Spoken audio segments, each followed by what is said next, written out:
Hello all, it's James Johnson, aka Sulphurblade. Welcome back to my channel, welcome back to my content, and welcome to a new Let's Play series where we're going to be playing Football Coach, College Dynasty.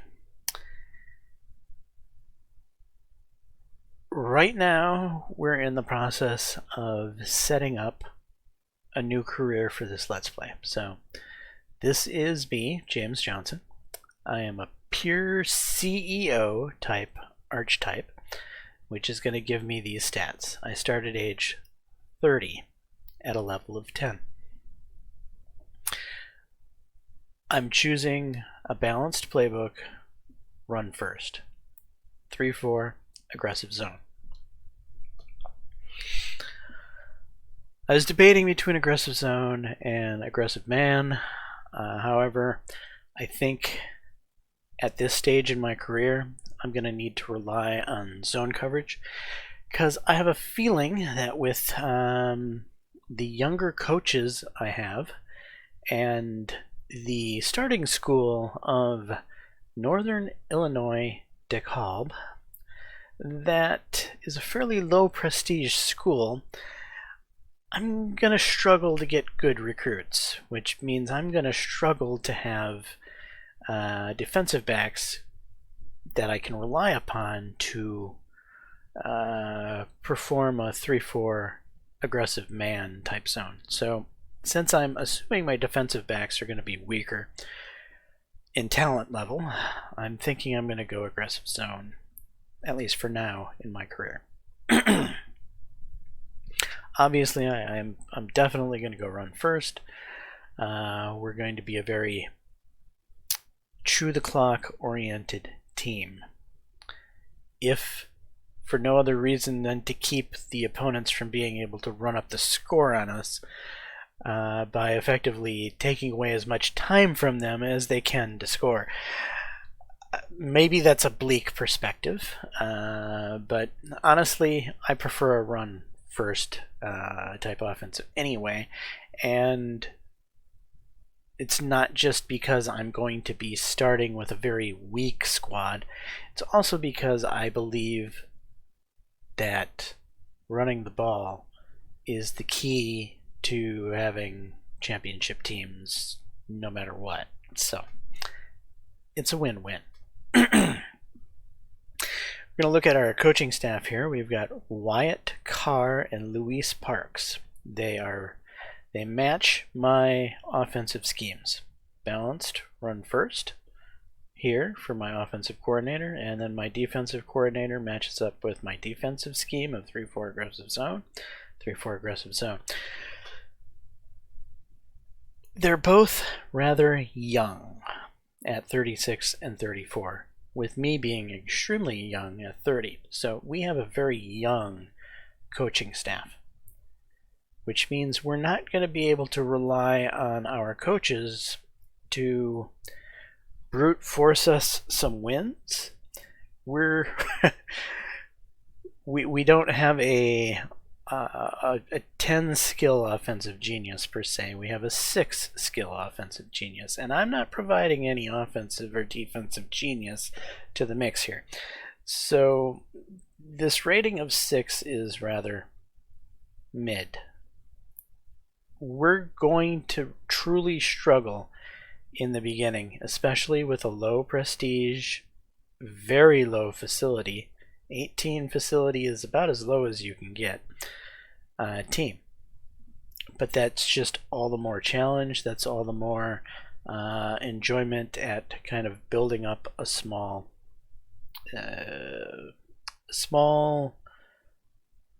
what's the word I'm looking for, building up this team to be something, to get me noticed so that I can move on to a better job. The reason I picked this particular college is because it's nearest to my quote-unquote hometown. So I picked a random town in Wisconsin, Medford, Wisconsin. I'm fairly familiar with the town myself, but it's certainly not my hometown. I'm not overly familiar with Medford, so I'm not doxing myself, if you will. But it's near to the ballpark of where I'm from.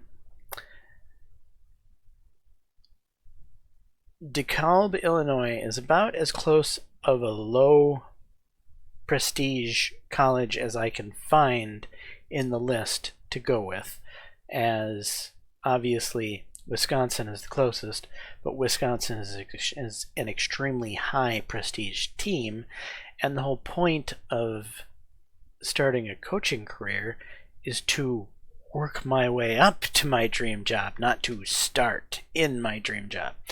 So obviously I'm wanting to eventually become the head coach of Wisconsin, of the Badgers. That is my dream job in this playthrough.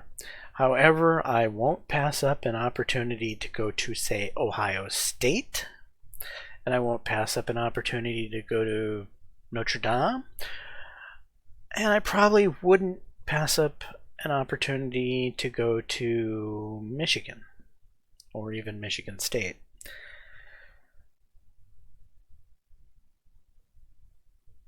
Though Michigan and Michigan State are lower on the totem pole pecking order, if you will. So it goes Wisconsin, Ohio State, and Notre Dame in that order.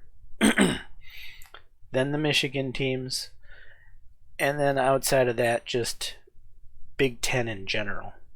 Big Ten squads is, I would like to get into Big Ten coaching. So I've purposely limited myself to not be able to start with the Big Ten squad. I thought, maybe I might try Northwestern, or maybe I might try Rutgers, or something along that lines. But no, I decided, no, I don't want to start in the Big Ten at all, because I want the Big Ten to have to notice me from outside of the Big Ten. Alright, so we've done all this rambling about the setup of the game itself and why I chose what I chose. Now let's jump in. We're beginning the game. Give this new save file a name.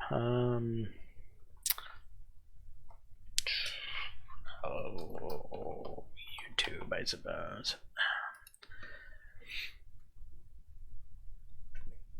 Generating the league. So I am using a Jeff mod, which basically puts in normally recognizable college teams and logos and stuff of that nature, where the game itself doesn't have those.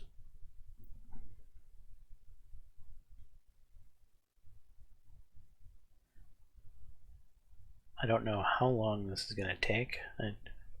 It's been a few moments since the last time I created a league. There we go. So not too long. Football coach, college dynasty. Welcome, coach. Yada, yada, yada. Here we are. We're just going to close this. Alright, so here we are. We're starting in the preseason at position changes. We're likely not going to do any position changes. I'm not familiar enough with the squad to even consider position changes, so we're just going to save in advance at this point.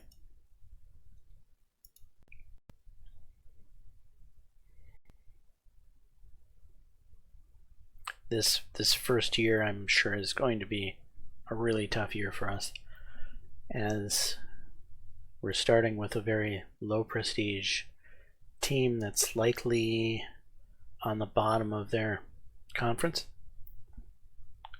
I can't expect that we're a big fish in a small pond, which, what do I mean by a big fish in a small pond? So you have weaker conferences, and you have guys that dominate the weaker conferences. Like, for example, what's an example? Marshall in the Sun Belt is a bigger fish in a small pond. I don't think we have that going on in whatever conference we are in. I'm not even familiar with the conference we're in, but yeah. Off-season gains. So how did we do here? We have an offensive lineman that is in the 80s. So we have... Oh, no, we have more than one player that's in the 80s.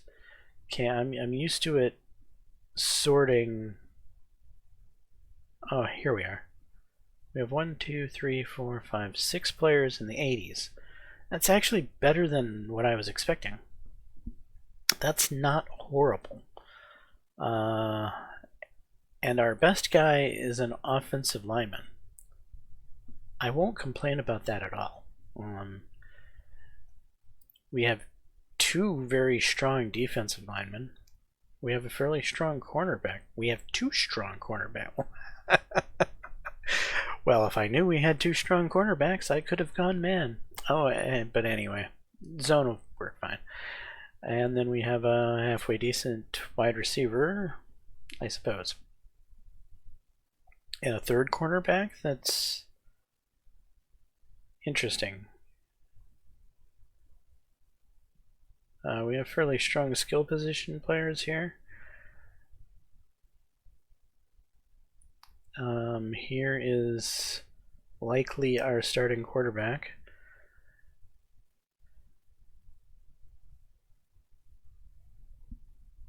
Oh, actually, no, we have a quarterback battle going on here. We have a junior and a senior that I'll need to be making decisions between, it looks like.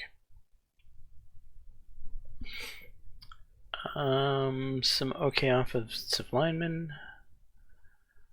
Got an average running back who's a power back. I like power backs, so that works for me. We've got a couple of kickers here that are pretty much the same. A redshirt sophomore or a freshman. Right. So we'll have a bit of a kicking battle going on, I suppose. Yeah, this squad might be interesting.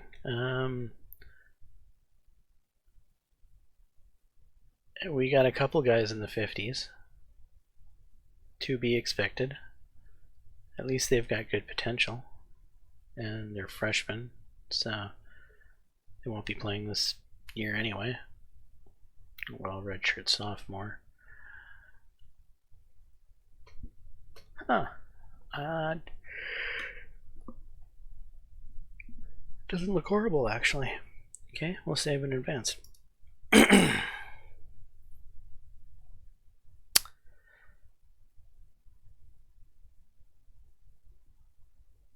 Alright, offensive scheme, balanced, run first, formation tendencies, use default weights.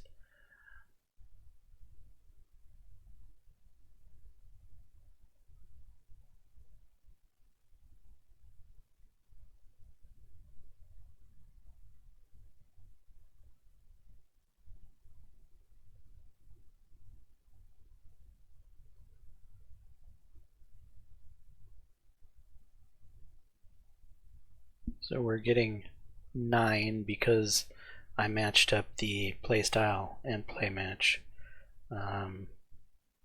So that'll help us a little bit.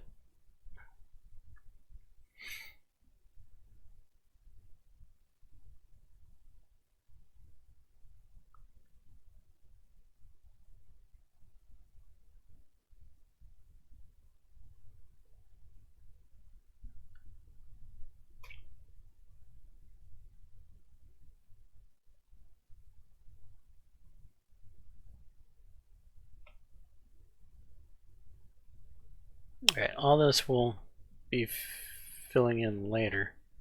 We don't have to fill in this stuff right now. I'm pretty sure I don't. It's this part that's locked in for the rest of the year, which I'm fine with this part. So we're going to save and advance.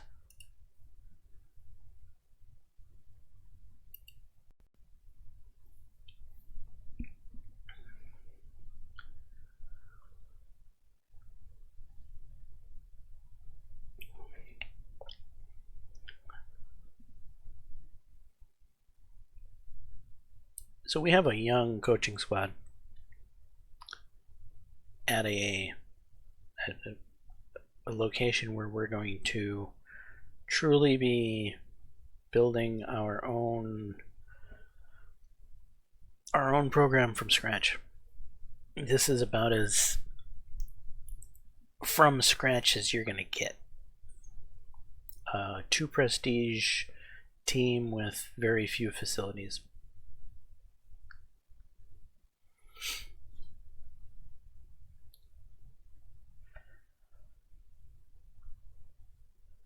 Alright, what are we looking at here? Trainings. We have 3 head coach trainings, 3 offensive coordinator trainings, 3 defensive coordinator trainings. 20% breakthrough, 10%, 25% breakthrough. Okay, and we're getting 1 base attribute gain from having a level 3 facility, evidently.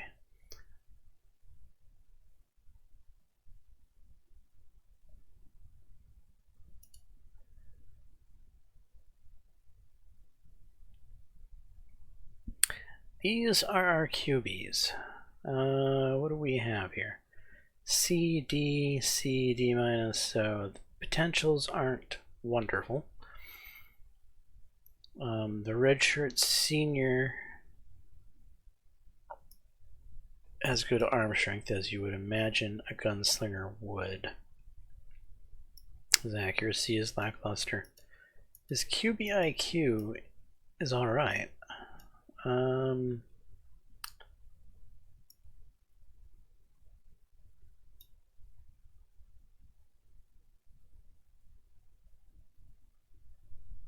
Huh.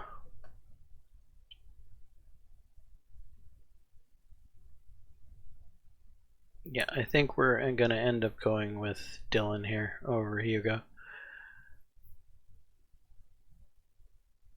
And with these potentials here for these freshmen, I can't imagine them actually lasting on this squad. Unless something amazing happens in an off season. These guys just, they are what they are.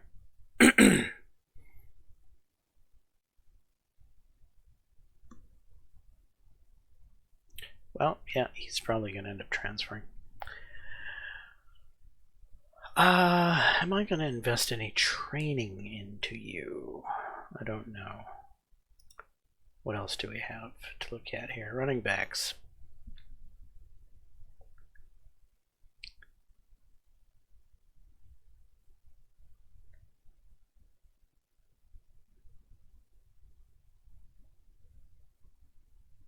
This junior has decent potential.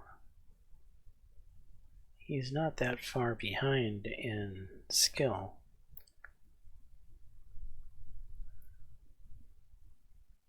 And we have a redshirt sophomore down here who's got A+ potential.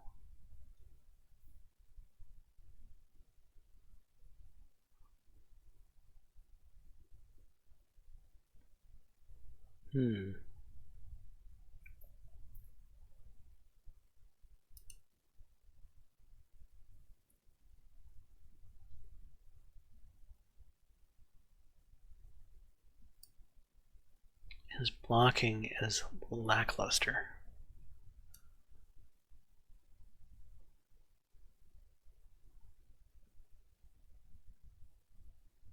So he has pretty good route running and catching, which immediately had me thinking, hey, maybe I can turn this guy into a fullback. But a fullback that can't run block?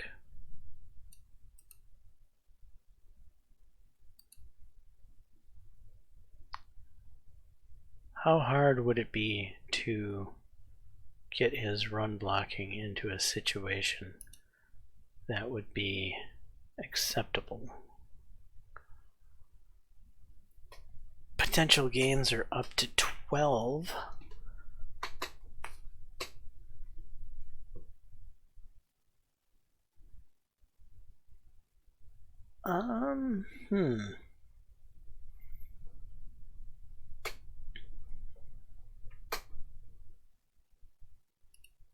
because he's a freshman, if I started now, wait, who did I click on? No, he's a sophomore. Alright, these freshmen are not.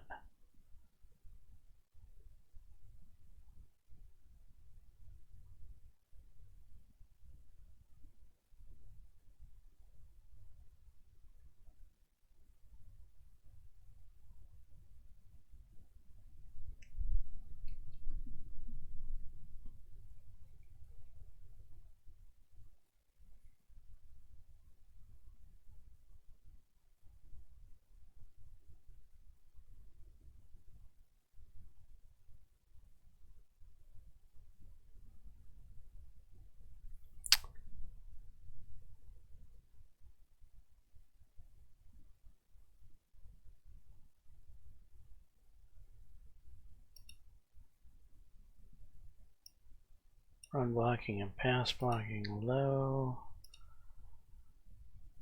A little bit better. But you're a senior. You might be our fullback this year.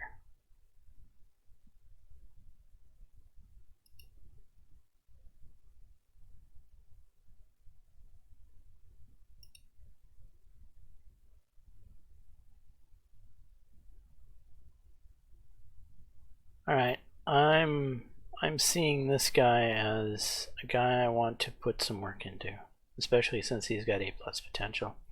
And since I do want to see him feature as a fullback eventually, we are going to start here. He's going to be our first place where we're going to start training. And that would be run blocking. And we didn't get a breakthrough. Sucks to be us. Now the question is do we want to spend another offensive coordinator on another running back? I tend to like to buff up the offensive linemen when at all possible. So let's look at our offensive line. A sophomore tight end. That's a pleasant surprise here. This guy could turn into a star. All right, what do we got?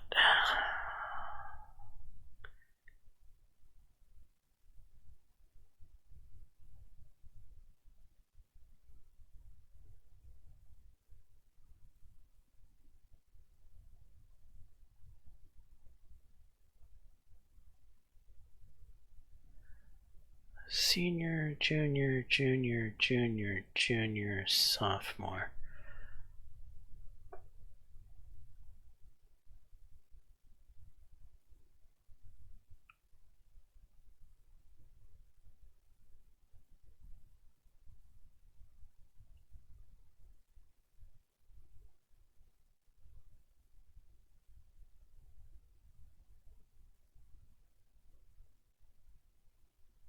These 5 are probably the starters.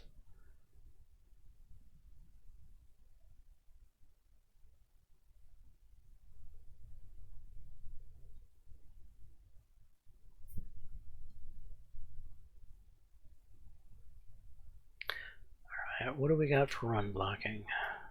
77, 73. That's pretty low there. 59. 75, 61.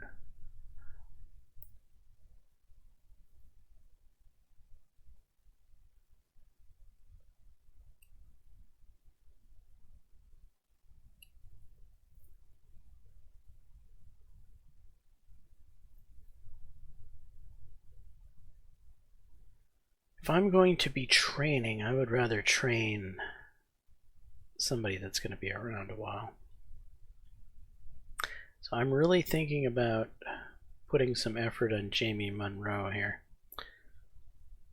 even if he's only a C potential.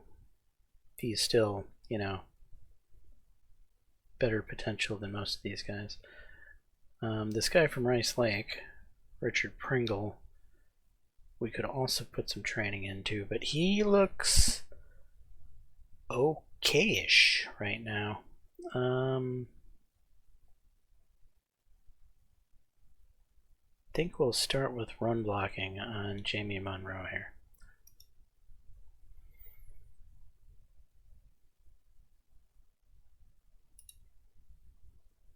No breakthrough. Well, that's too bad.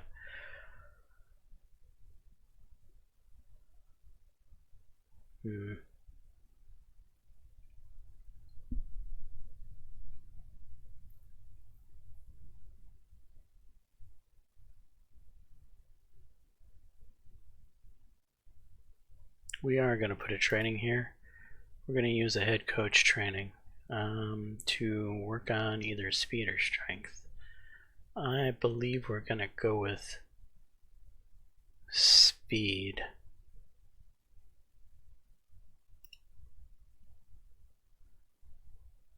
Got a nice breakthrough there.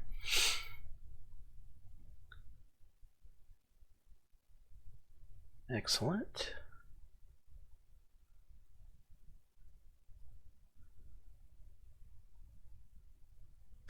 Okay, so we threw 2 trainings into our offensive line. I'm actually curious about this tight end. A+ potential, and he's young. He's a sophomore. He's gonna be a starter this year, next year, and the year after. So I think we definitely want to help turn him into a superstar. What do we need to do to make him a superstar?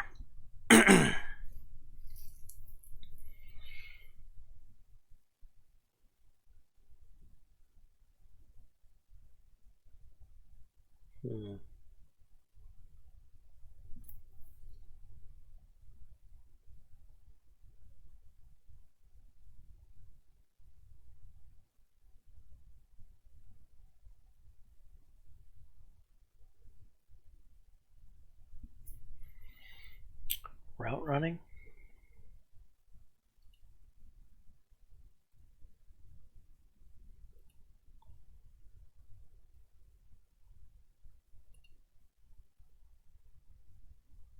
Oh, we got a small breakthrough of +2. That's too bad. It's almost like a slap. You get a breakthrough, but it's only a little one.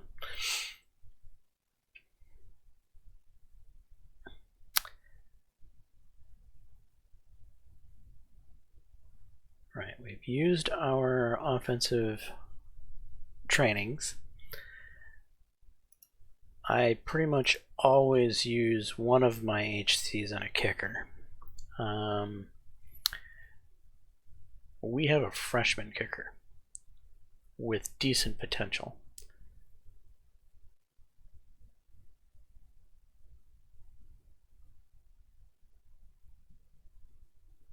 The question is,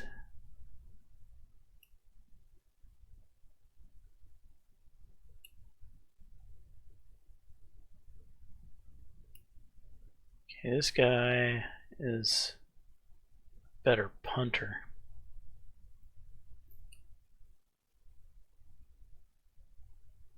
And he's the better kicker.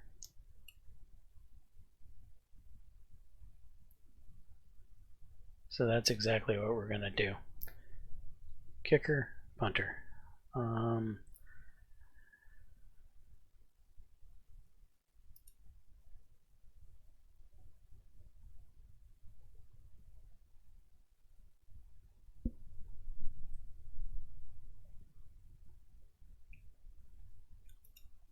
Throw it into kick power.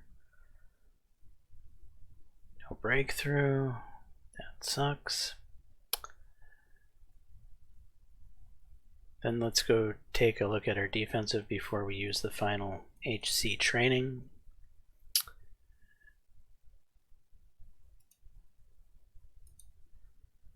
Okay, I remember seeing that our defensive line seemed like it was pretty strong. So we're running a 3-4.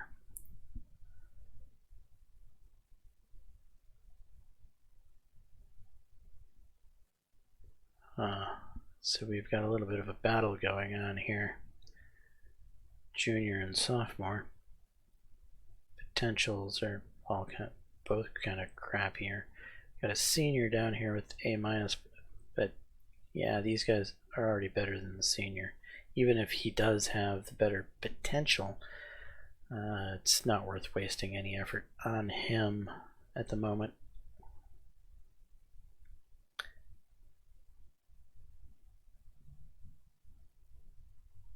Nobody in the deeper depth chart. Yeah, I don't think I need to do any training to these guys. They seem fairly decent as they are.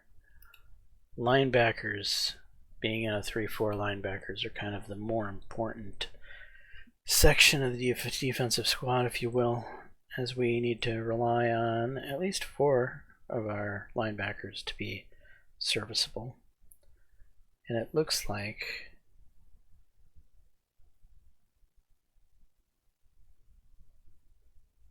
almost have 8 serviceable, 7-ish.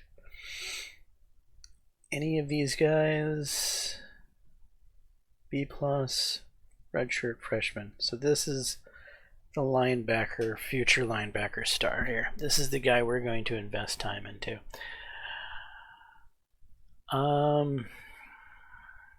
Pursuit, tackling, block shedding, strength, zone coverage, defensive IQ. He's looking fairly solid across the board right now, though his strength is a bit weak.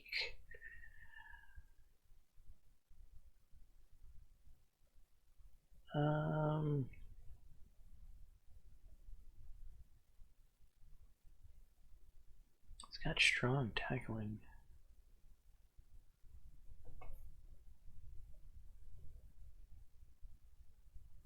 Let's go with pursuit for now.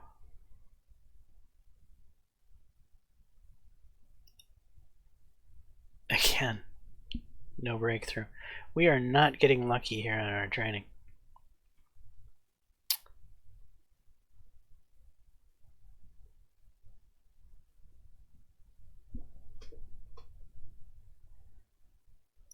That's a linebacker. How are the corners looking?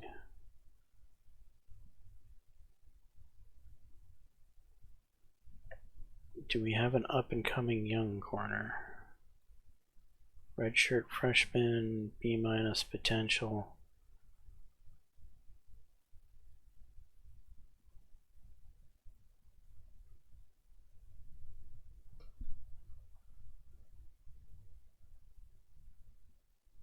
Yeah, we'll invest in this redshirt freshman here. What is he weak in right now? Speed. His tackling's not quite up to snuff. Neither is our starter, though.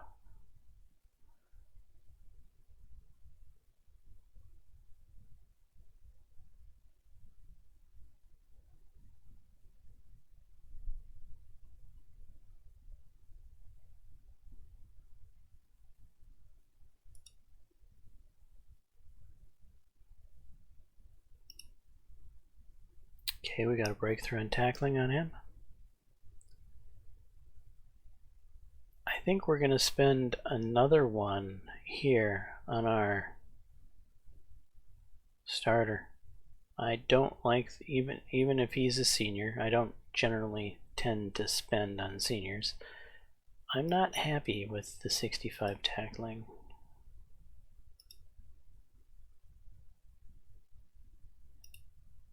And of course we got a minor breakthrough.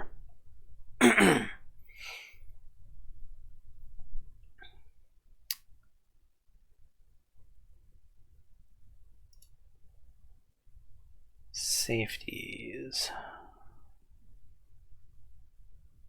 Senior, sophomore, sophomore, senior, sophomore.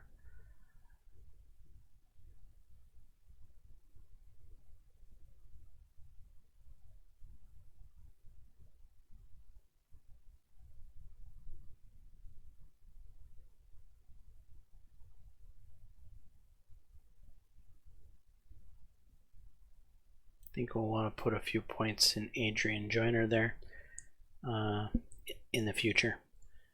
For right now, I think we're going to use the final HC training on one of our running backs. But which running back is going to feature? Is it going to be our junior?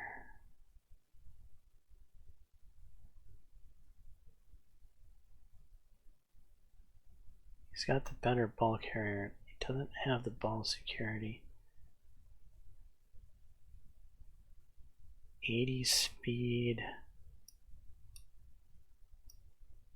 79 evasion.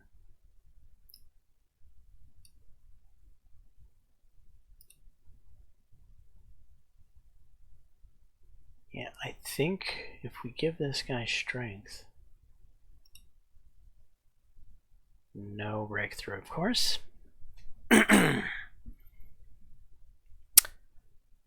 Well, too bad for us. So that's our trainings done. We'll go to practice. We're gonna basically just hit the auto practice button a few times. This isn't really all that important. Practices don't seem to have a whole lot of impact on anything.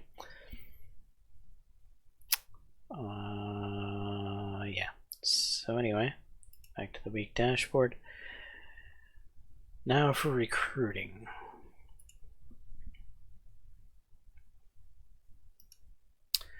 Recruiting can be a bit hard to figure out at first. So what I'm going to do is, what do we need? Well, we need 2 running backs, supposedly, 4 offensive linemen, 3 defensive linemen, a linebacker, safety, and a wide receiver. So we're going to go after our needs first and foremost. So we don't need a quarterback. We don't need a tight end. We don't need a kicker. We don't need a corner. So now we have positions that we currently have needs listed here. Next, we're going to turn off transfers. We're going to turn off junior college. So we just want to be looking at high school guys. And we're going to be sorting here by leader only. So these are the recruits that are eager to join our program, and they're probably not going to be the cream of the crop.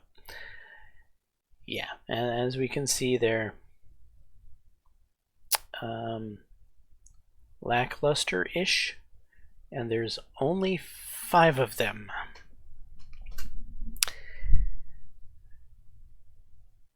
But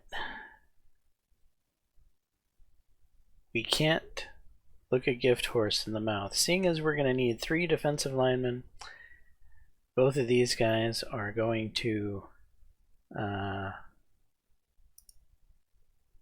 be added to our target list.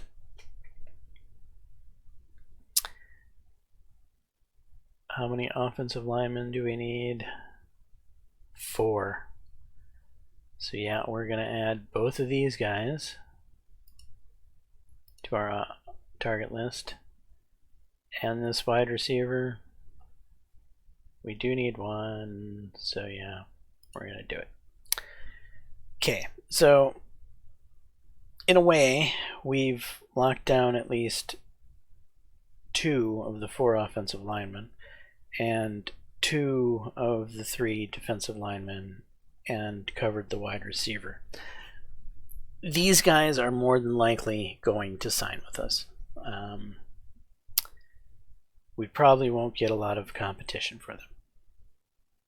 Like this guy, we're the only one, the only squad that's he's even considering. This wide receiver, we have a little bit of competition, not much. offensive lineman and this defensive lineman might be a little bit harder. Now from here, we need 2 running backs, so we're gonna sort by running back only this time.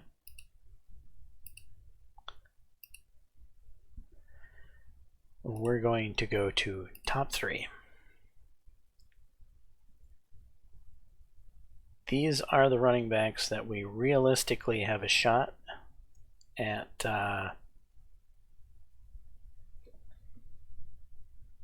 luring into our program. This is supposedly an A potential, so I find that interesting.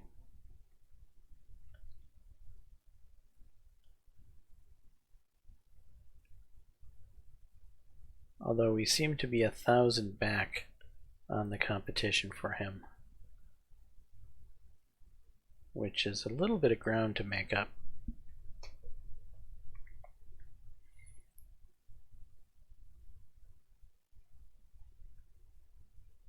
He's a receiving back though, balanced athlete.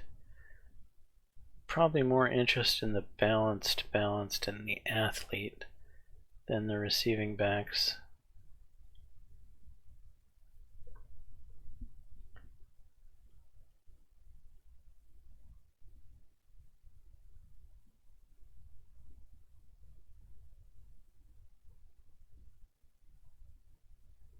All right, we're going to target him, him,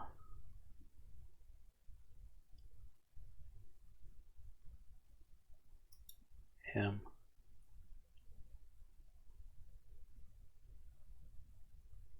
Yeah, okay. Only because I'm having a hard time passing up that A, even if I don't really want a receiving back. Are we going to get 2 of these guys? Unlikely. We might get 1 of them. Getting 2 of them will be a bit of a stretch, but that's what we have to choose from. So we might not fill our running back needs this go around, which is fine. There's a reason that you can have walk-ons. All right, so we've got enough running back targets. Let's switch it up to let's get 1 more wide receiver target in there, shall we? So go to wide receiver. We're clicking on the top 3. We already have him, and there's only 1 other possible in where we're in the top 3 of the runnings. He doesn't seem to be all that much better than the guy that likes us. He just has a little more competition, or a little more choice. So we're going to go with targeting him anyway, just to give ourselves another something to look at. Okay, now we're going to go to offensive lineman.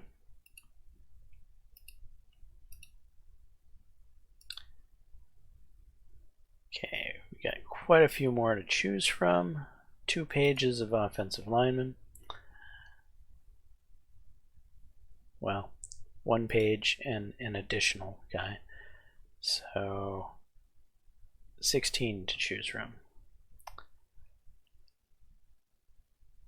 And one of our guys we've already chosen.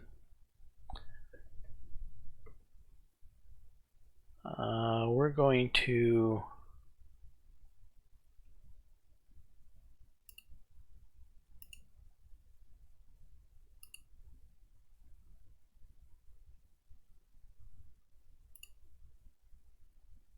sort by overall.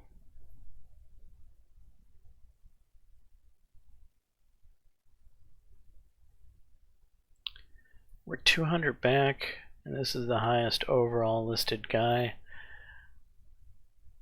He's possible.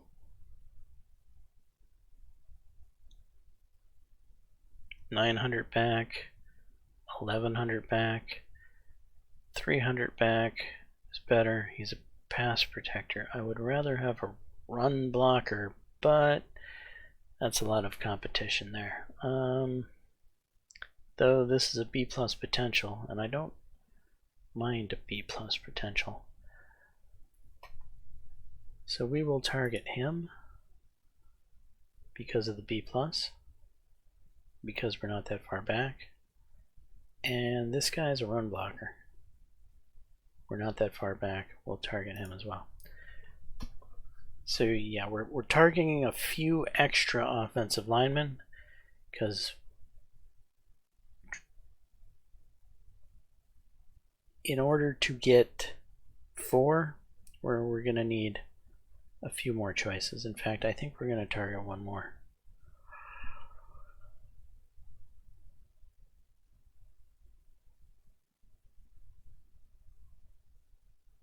A- here.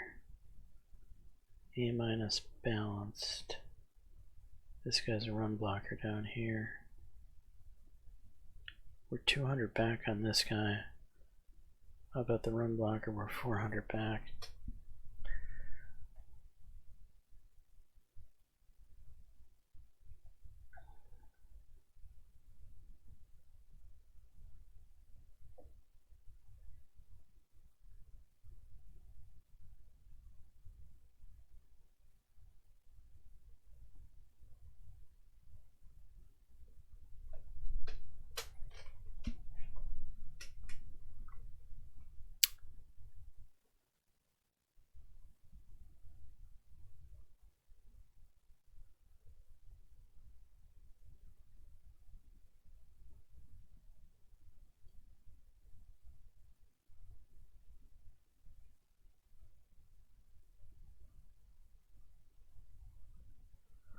Alright, we've already got 35% scouting on this guy, and he's an A-, so we'll target him.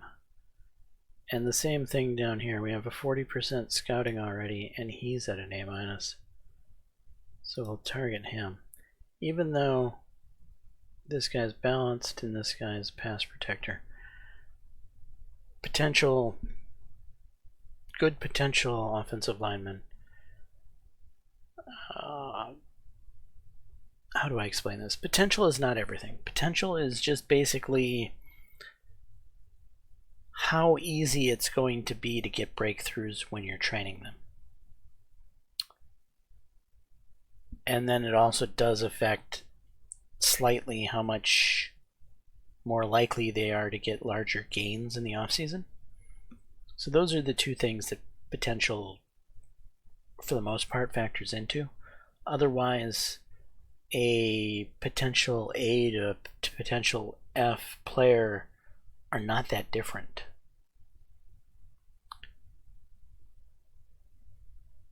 The A guy is going to be more likely to get bigger gains in the offseason, and the A guy is more likely to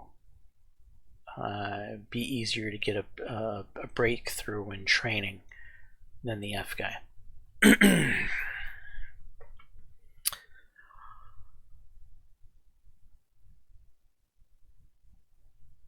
Alright, so we have several offensive linemen queued up.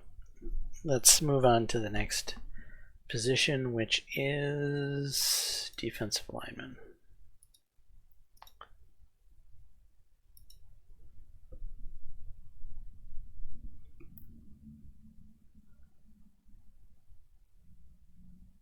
Top 3 overall.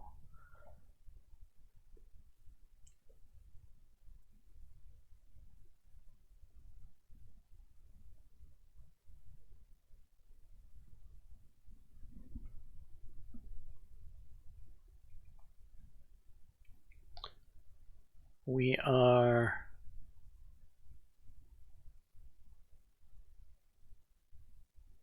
not too far back on this guy, so we'll target him. 1400 is quite a ways back.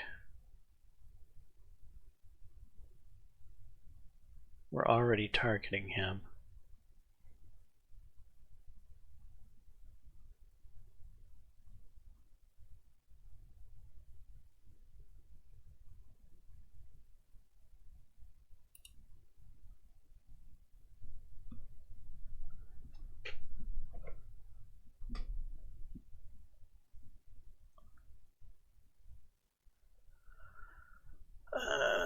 kind of want to target one more.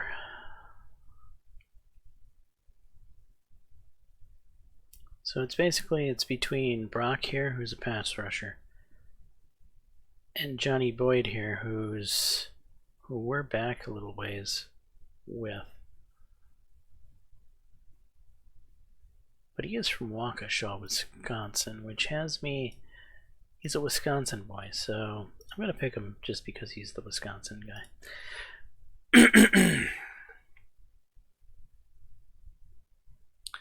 Alright, so we have 5 defensive linemen, we only need 3. We have 7 offensive linemen, we only need 4.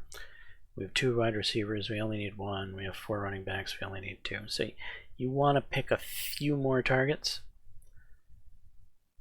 but you want to be sure that you try to get what you need.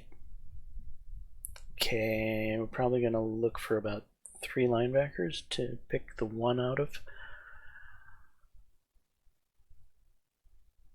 Alright, so sort by linebacker. Oh, well, looks like we have 2 to choose from.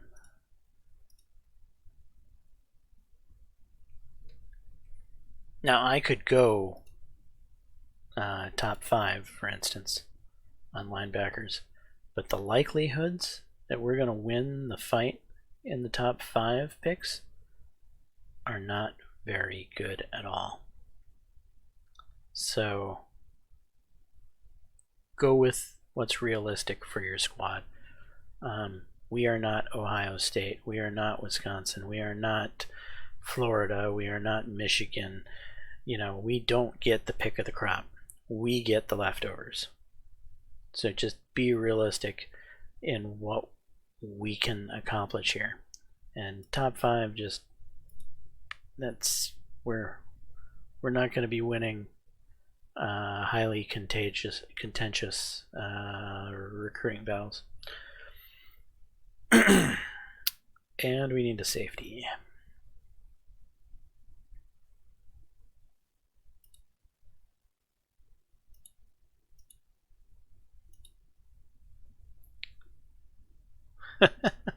Great. Well, it looks like we have to fight for a safety, do we?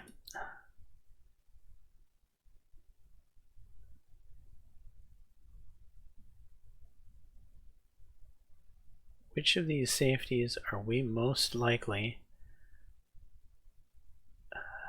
low interest? Don't like the look of that.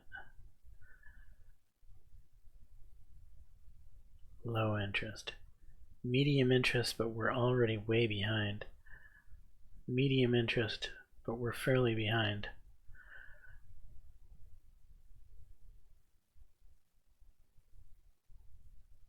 Alright, we're going to target him because medium tends to be better. And we'll target the Oshkosh guy because he's a Wisconsin native. Hopefully we can turn that to our advantage.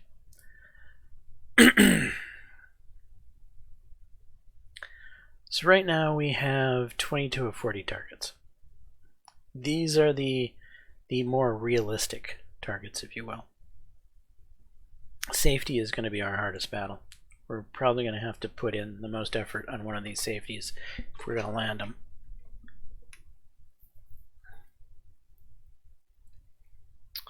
Now what we can do is QB we didn't look at, tight end we didn't look at, kicker we didn't look at, and cornerback we didn't look at.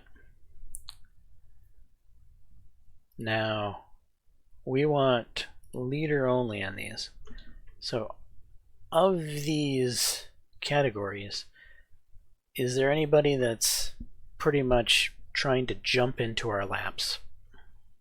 And there is. There's a tight end here. We'll go ahead and we'll target him since he's super eager to join our squad.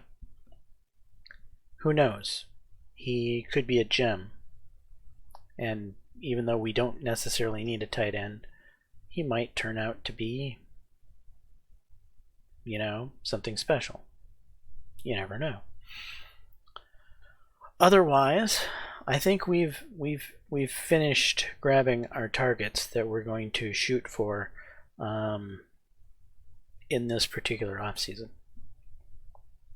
You're going to notice that it's not the whole 40.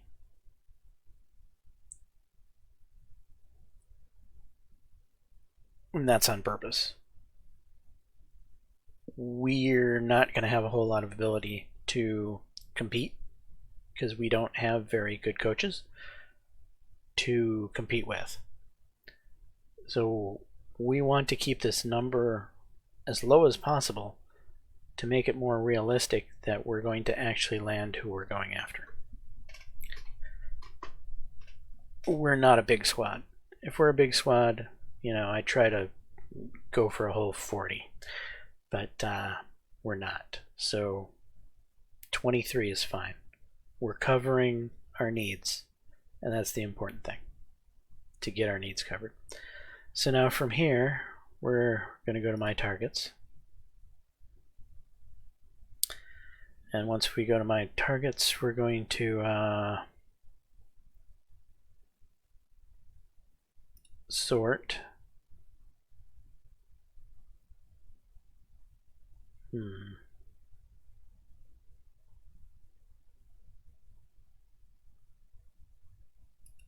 Not by put. Am I gonna? No. I'm gonna sort by overall. The problem with sorting by overall is some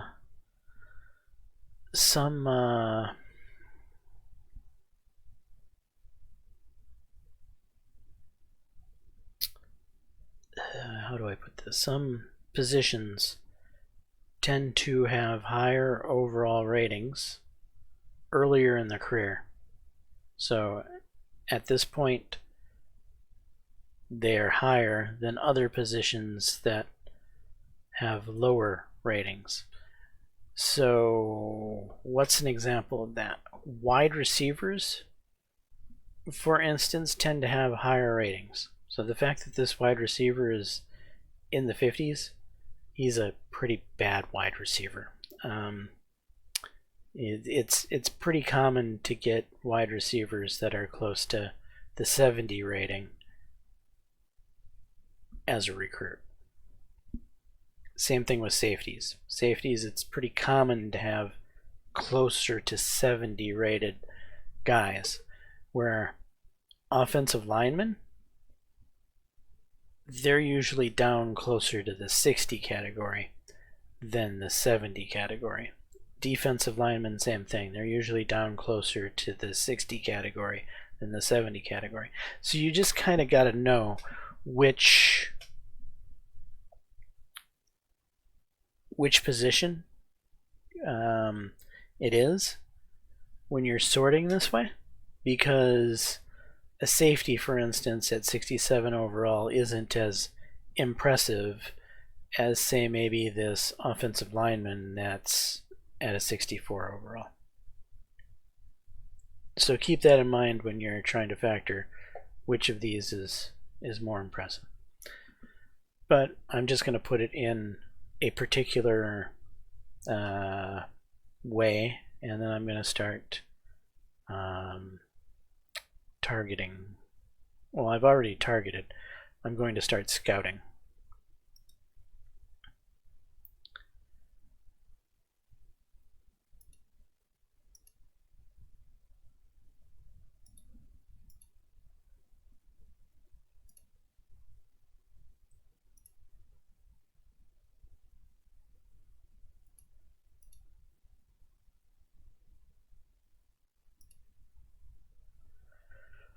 Alright, so we uncovered an F. Doesn't mean we're not going to continue to go after him, but he's our highest rated linebacker. In fact, I think we're only going after 2 linebackers in general, so he might not be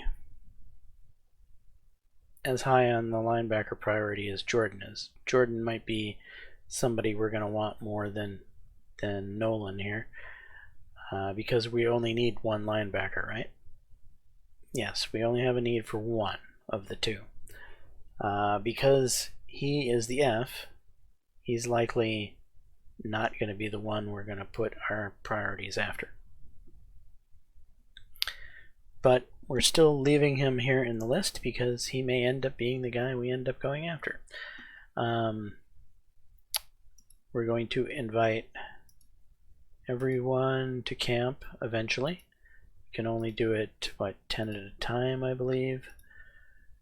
So it's going to take us 3 turns to get everyone to attend camp. So these guys are going to be attending camp this turn, which means that these guys down here we can do other actions with. We've targeted them, right? But we're going to want to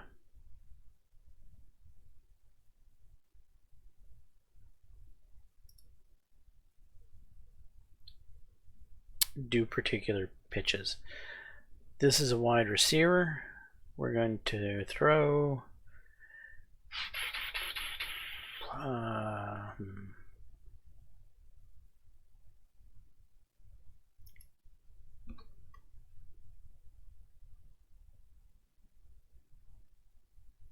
who are we way behind? We're way behind on this running back.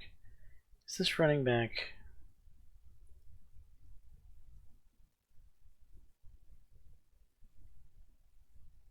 even realistic?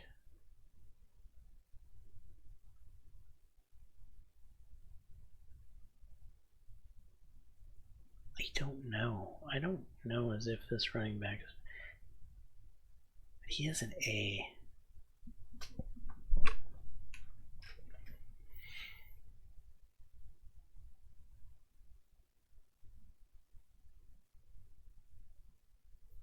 Well, if we're going to go after him, we have to go after him strong. So we need to make a choice from right now. And I guess he is going to be the guy getting our best offensive pitch, which is this OC pitch great. That could be a mistake, but it's how it's going to go for now.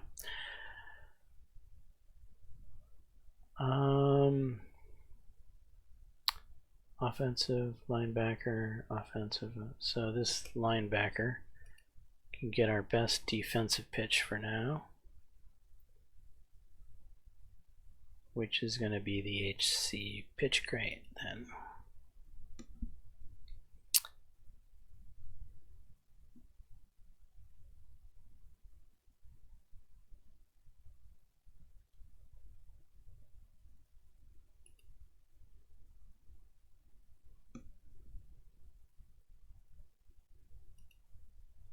We are a leader on this guy. We're not leading on this guy. So go with the good here.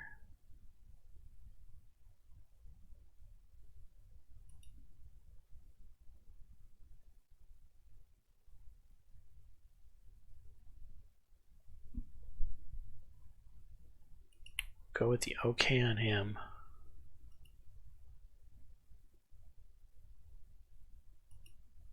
Go HC pitch good on him. Now we'll move over to the next page.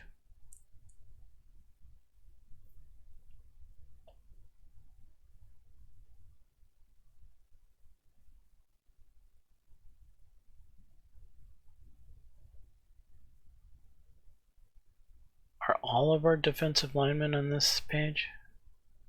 How many are we targeting? 5.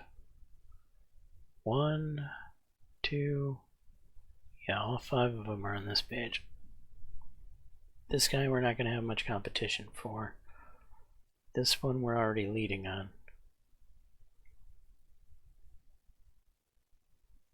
This one we really have to work for if we're going to have any shot.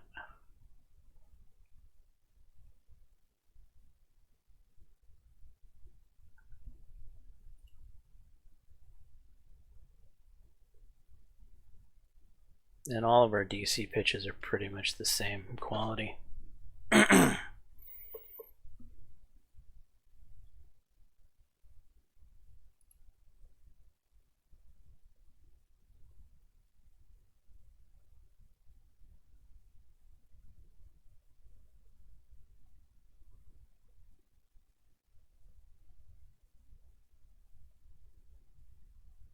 for now, we'll give you this. We'll give him that, that, that.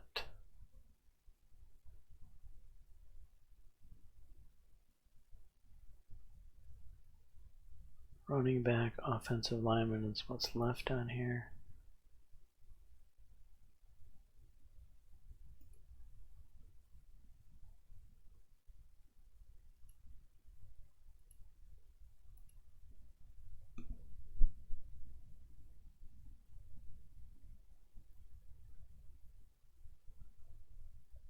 I mean,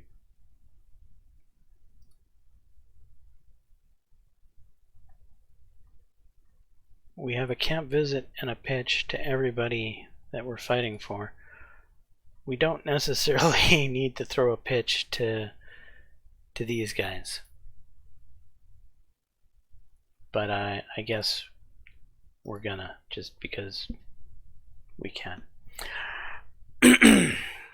So we have assigned the pitches. We're not gonna preserve these actions because it's gonna be completely different next go round, as we're going to be having different people attend camp, and we're going to be assigning the pitches differently to the people who have already attended camp this turn.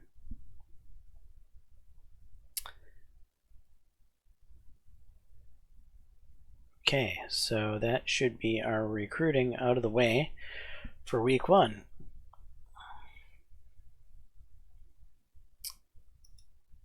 Let's go back to the dashboard, sorry.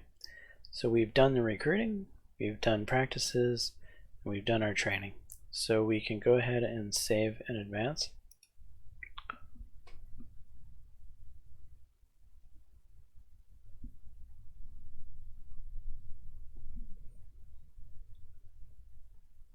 And we get to do it all over again. Except this time it'll go a little bit more smoother because we're not recreating the wheel. We have a little bit of something to go off of. So these were the running backs we were working on.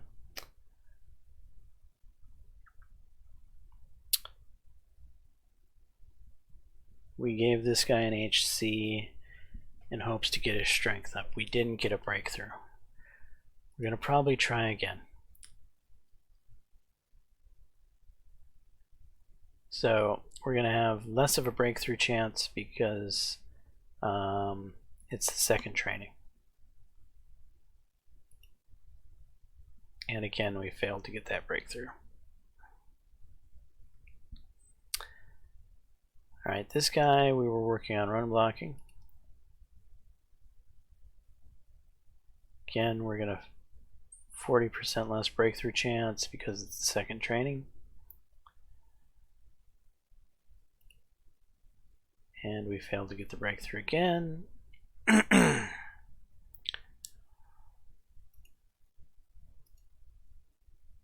Tight end, we're working on route running on this guy. We're going to continue to do that. Yes.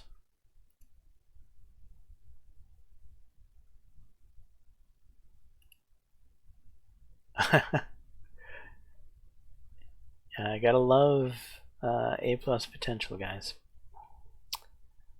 So we got another breakthrough on him.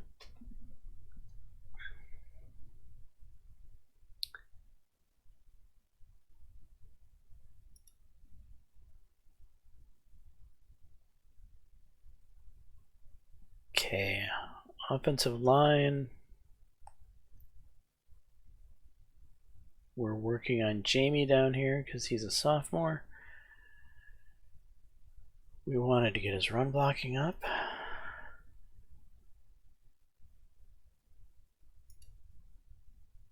No breakthrough once again. We did get a breakthrough on speed with Richard Pringle. That's an HC training. I don't believe I need to do another speed training with him. 39 is satisfactory.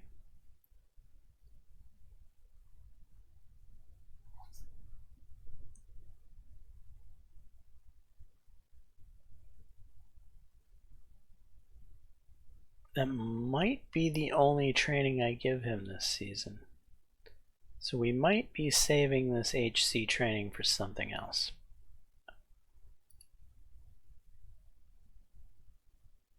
Alright, we definitely want to get more kick power out of our kicker. Still failed to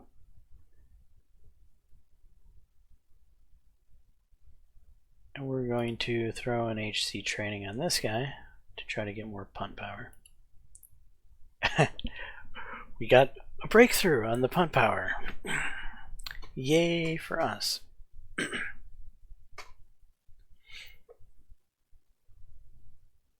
67. I thought he was higher than that. Was he only 63 and I moved him up to 67? Oh well.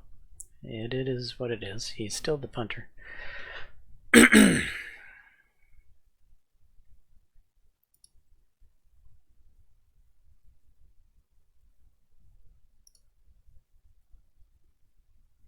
we're working on this linebacker's pursuit.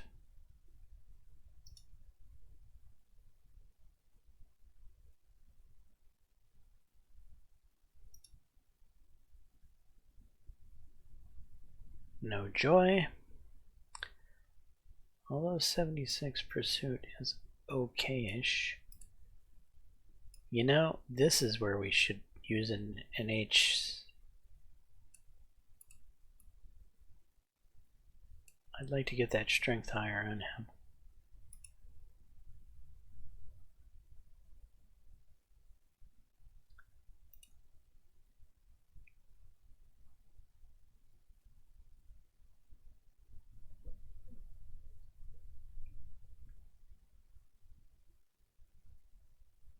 Okay, I'm satisfied with tackling there. Defensive IQ, I think. What we'll invest in next.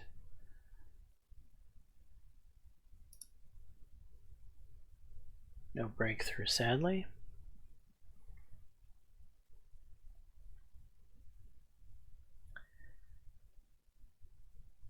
And our starter, still not quite satisfied with his tackling.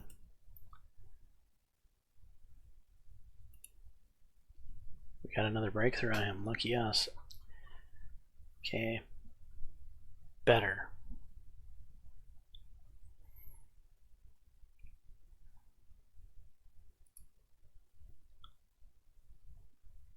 Do we have any trainings left? No, we've used all our trainings. Okay. Then we're going to go practices. We're going to hit auto practice 8 times. Back to dashboard, and then back to recruiting. Obviously, recruiting is going to go a little quicker this time around, as we've already got our targets. We have our my target selected.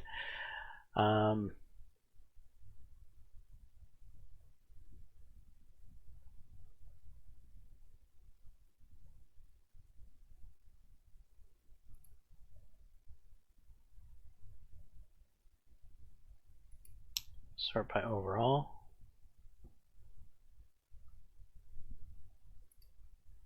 To camp, to camp, camp, camp, camp.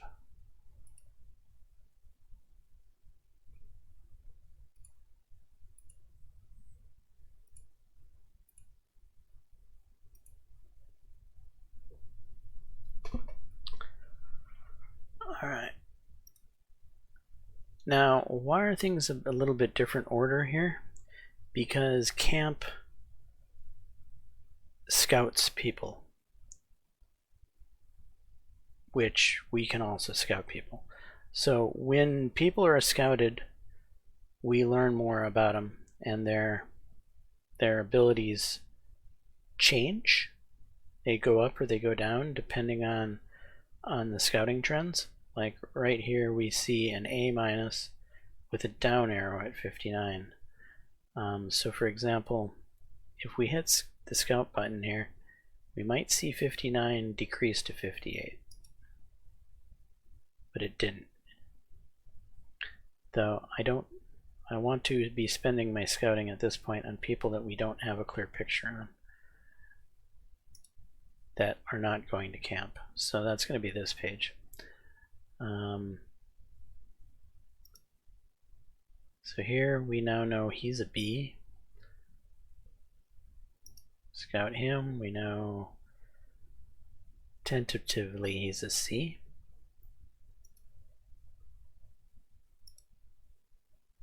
B.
Alright, we're starting to get a picture on who our guys are.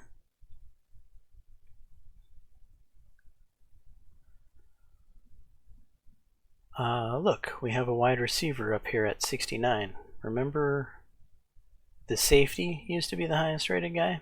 That was in the... I think the safety was like 68 or 69. Now he's 66. He went to camp. Camp evaluated him, figured out he's 66 overall, rated C. The wide receiver, he also went to camp, and they decided that he is rated at 69. So last turn, this wide receiver was farther down the list, and the safety was on the top of the list. But because of what happened when they went to camp, they have now been placed in different locations because they've been rated differently. Just to show you an example of how things can change from week to week.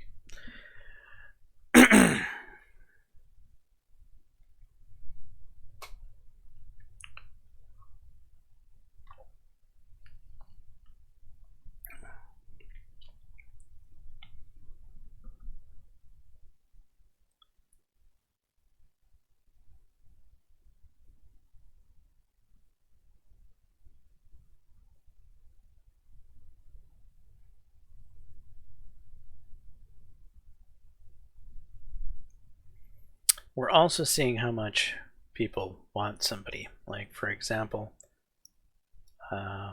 Arkansas, I'm assuming, wants the same person we're targeting here, this offensive lineman, and they're better than we are.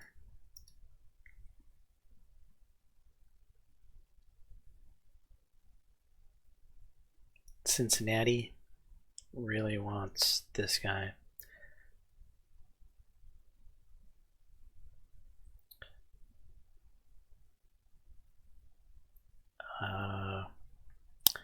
We're going to have a hard time with the offensive lineman, it looks like.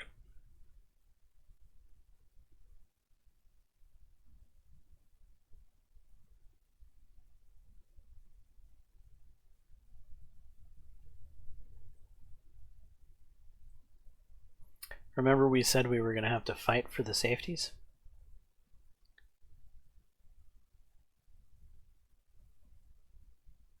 I'm not sure which safety we're going to be fighting for.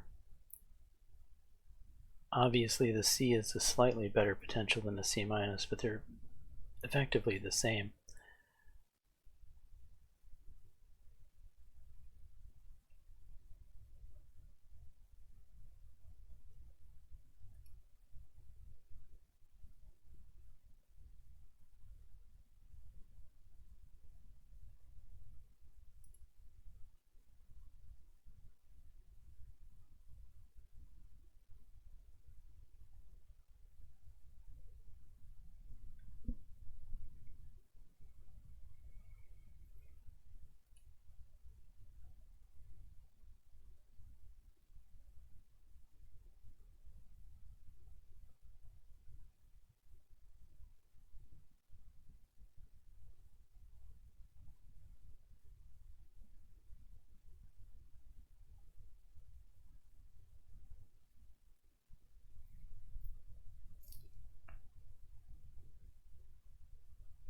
Alright, these guys are going to get our weakest defensive coordinator pitches, which should be the DC pitch OKs.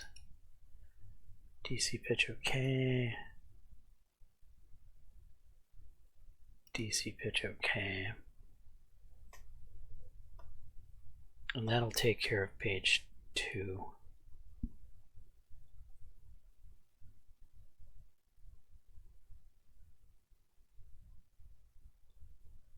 So effectively we got to worry about these guys here. We don't need to fight for all of the offensive linemen.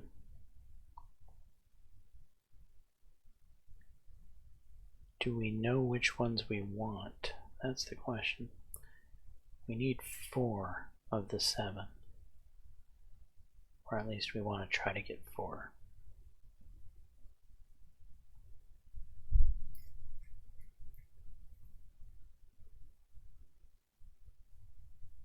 You're the highest rated and you're a run blocker.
Linebacker.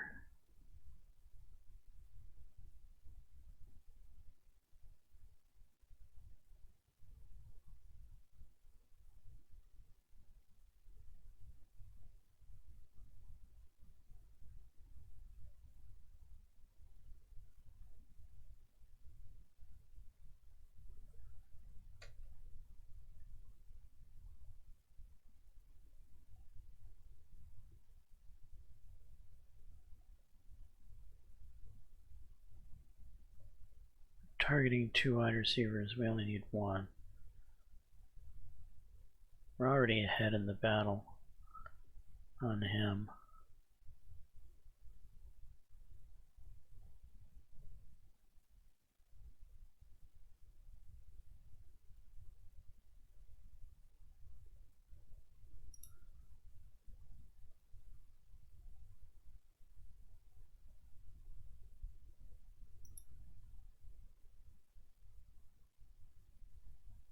Okay, where's the linebacker at? We will use DC pitch OK on you.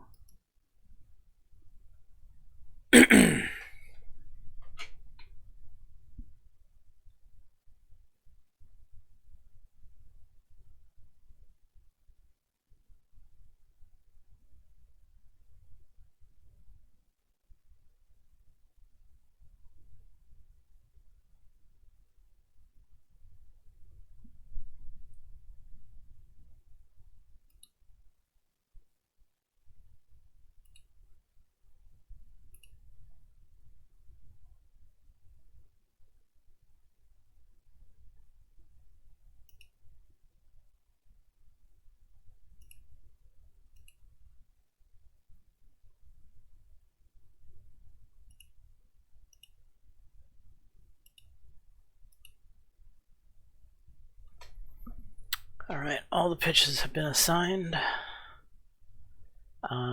This is going to become easier in the future. So right now, we have some fluctuation because we haven't fully scouted them and we're sending people to camp. But we're going to narrow down this list to who exactly we're going to actually be fighting for.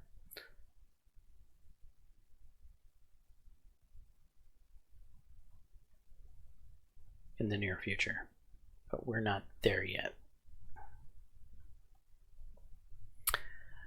Okay, so we've done recruiting for this turn, we've done practice, we've done our training, now we move on to the next turn.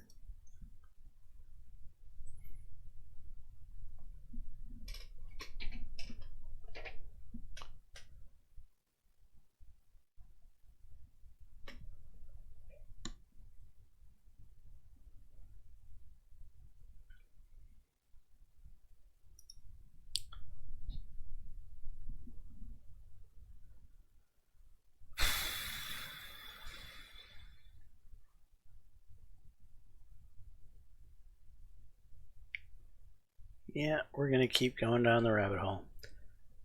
Now we have a 60% less breakthrough chance because it's the third training, so it's not always good to keep trying and trying and trying over and over again on the same person.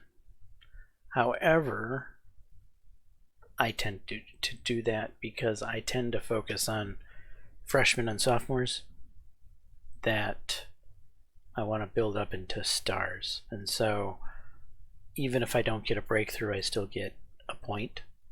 And 1 point, 1 point, 1 point, 1 point is 4 points on the freshman year, and then 4 points on the sophomore year, and then 4 points on the... So it adds up eventually, right? Alright, anyway, we're working to turn this guy into a fullback, which means we need him to be better at run blocking. He currently sucks at run blocking.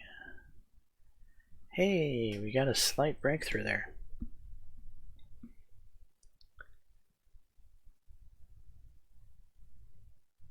So we've gotten 5 points of run blocking when one breakthrough could yield 12 points. So we've essentially gotten like the equivalent of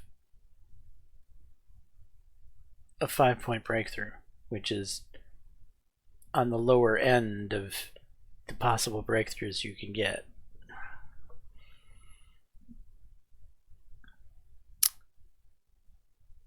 Strength and strength. Do we want to attempt to throw another strength at you? Yeah. And again, no dice, no luck.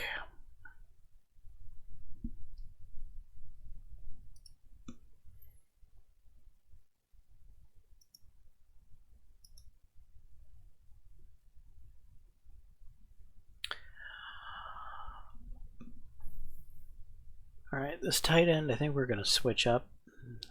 We might switch up to pass blocking.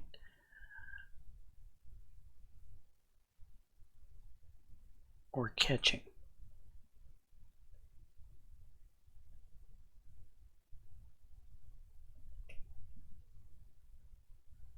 Pass blocking. We want him just to be the everything tight end.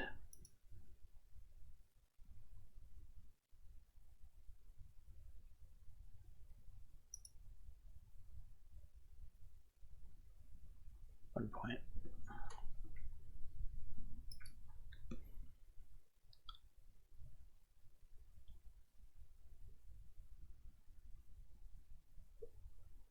And we're again trying to get you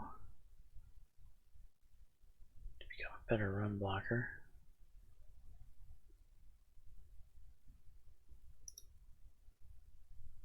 Again, no luck.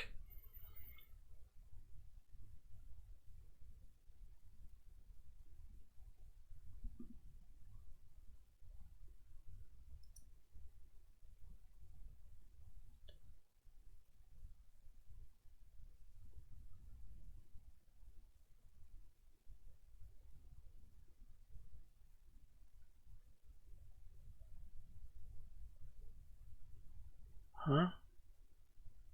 Kick power. That's why it didn't look like kick power went up.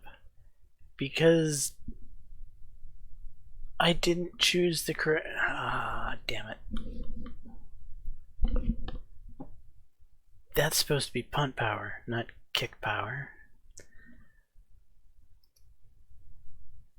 I wasted that training completely.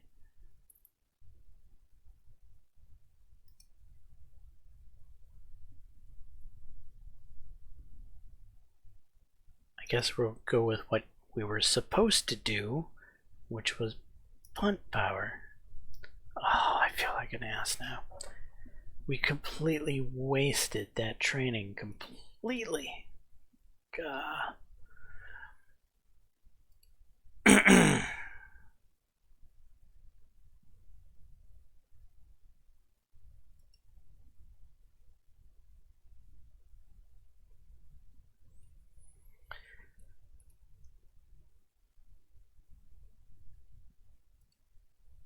Alright, we're going to go zone coverage with you this time.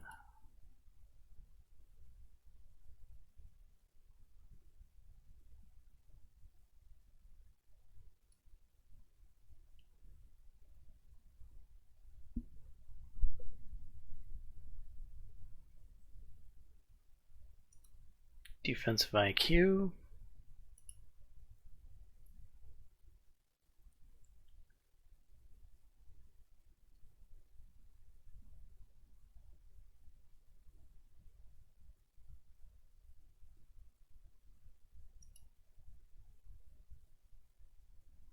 Pursuit.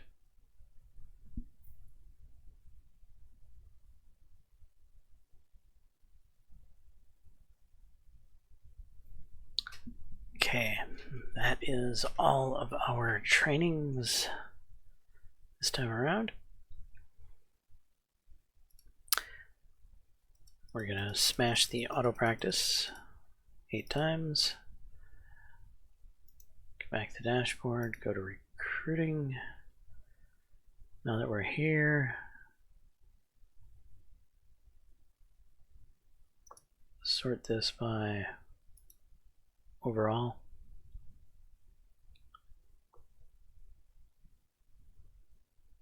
Invite people to camp that haven't yet been, haven't come. So that's him, him, and him. Which makes sense, so that you can have 10 people come to camp. We had 10 person the first go around, then 20 the second go around, with 3 remainders, which are those 3. So now we want to do some scouting. This guy went to camp and they still didn't figure out what he is. Okay, a B-. Here we have a gem. Okay, that's good to know. We're going to be trying harder for this guy. How good of a gem? We're going to scout him out a bit more.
Right, Johnny Boyd here is going to get massively boost up into our priority order.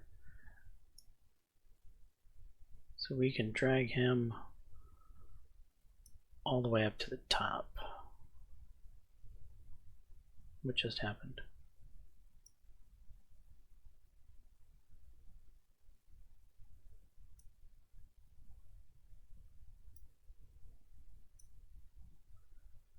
All right, Johnny Boyd's up at the top.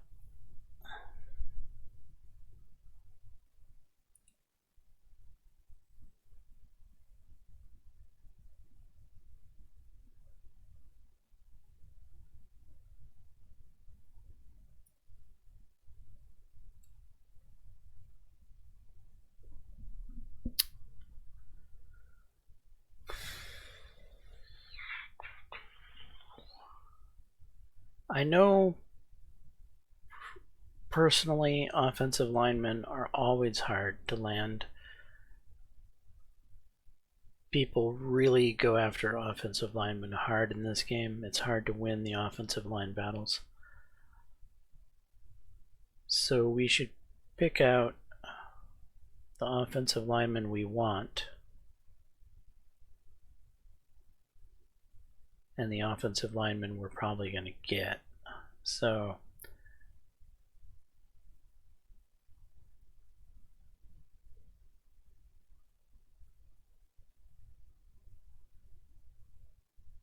this offensive lineman is an A-.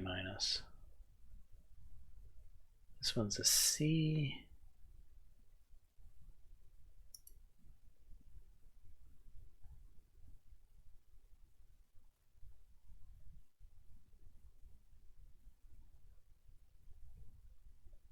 C-, F, B+.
Just going to drag all the offensive linemen up right now so I can get a better look at all of them side by side.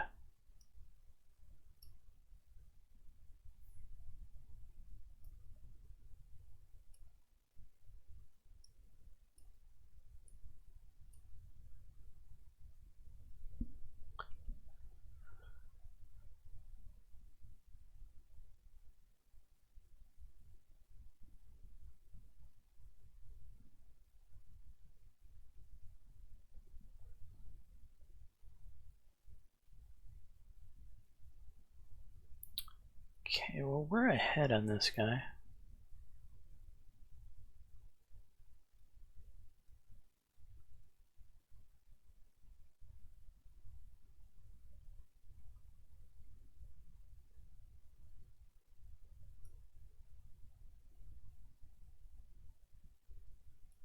We're ahead on that guy.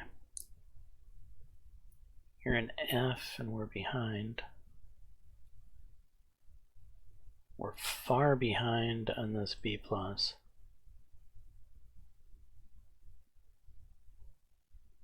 This guy is rather crappy. So I think we see the offensive lineman we want to actually go for, which is these 4. So Gail Baldwin, Brock Cunningham, and Antonio Fuller.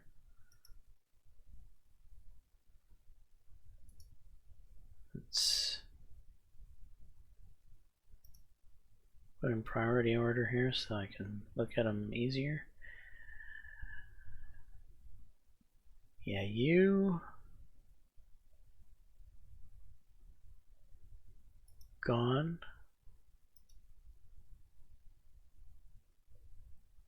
You're gone. You're gone. That leaves the ones we're hopefully going to get.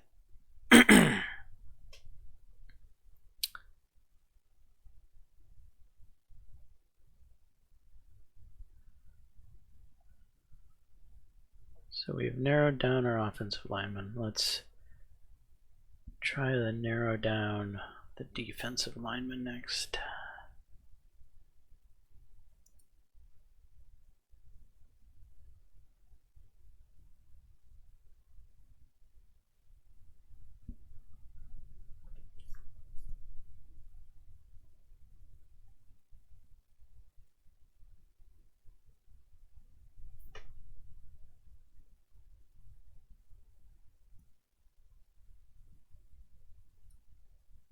Pull you up. Pull you up.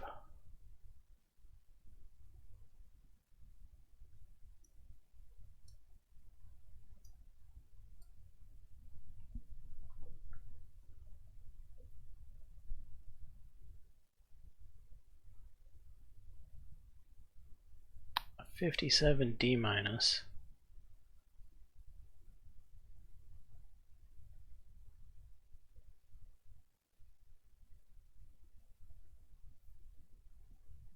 Ahead, we're ahead.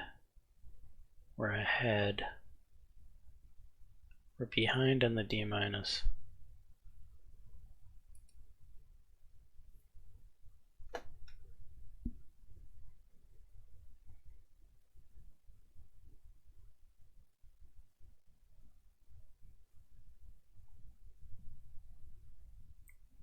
Thought it said we were behind on the D minus.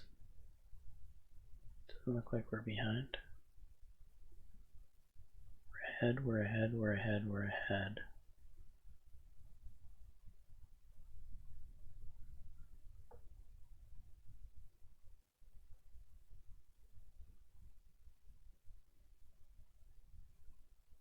And we got this guy up here. We only need 3. He's 1.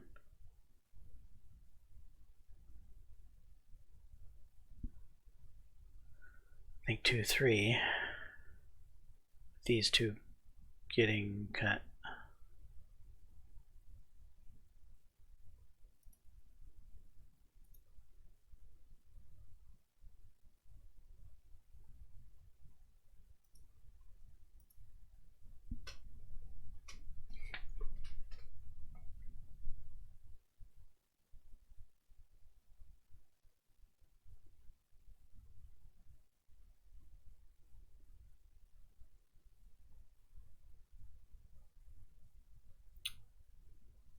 Two running backs of the 4.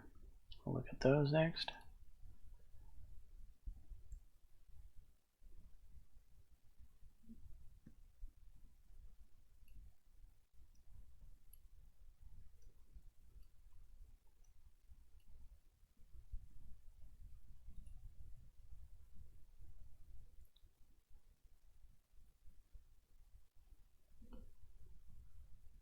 All right, we got an A, we've got an A, D, C. We haven't fully scouted these guys yet either. I just realized that.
I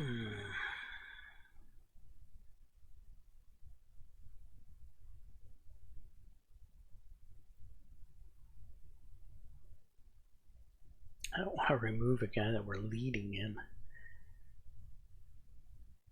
when we have a guy that we're not leading in.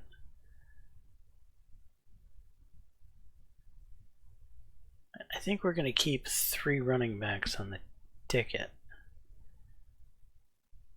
I think that means this guy's getting cut.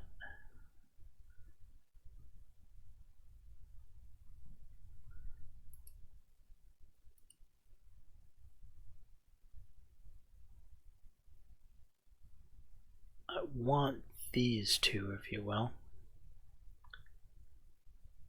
But we're keeping him around because we are currently in the lead. Where this one we're not. So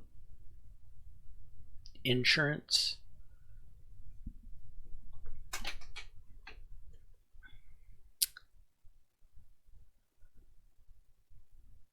Okay, tight end is low priority. No, the tight end shouldn't even be competing with anyone. He's not. Okay. And this defensive lineman is not competing with anyone.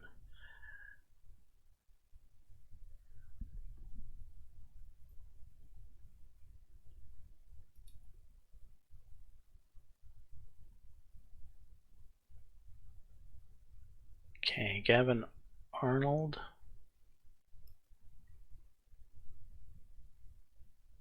Goes down here.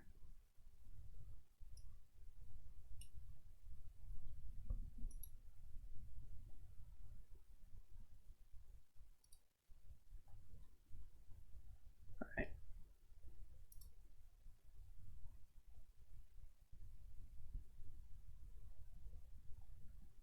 Alright, anyone else we have to cut?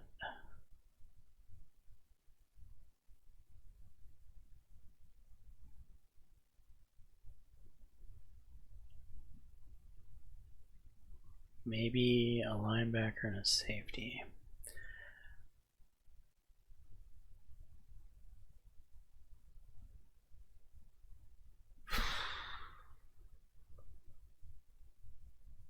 The linebacker we want. The linebacker we don't really want, but probably going to end up with. And safety.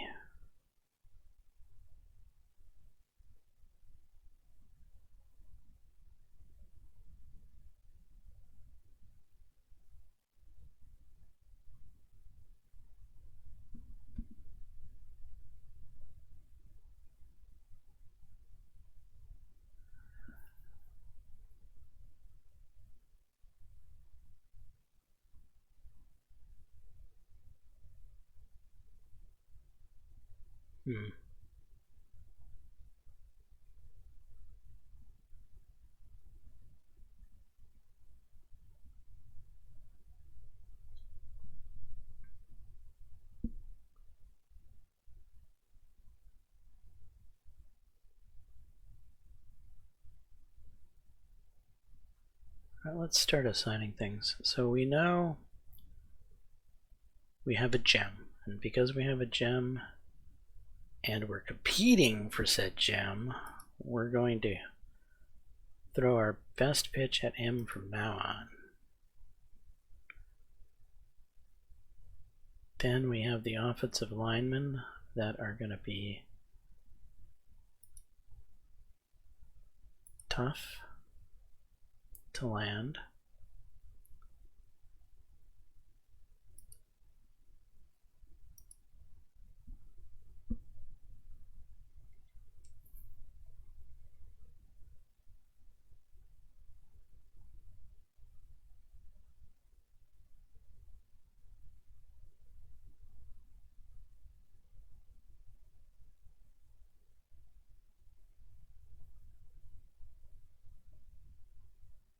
This is the running back we want.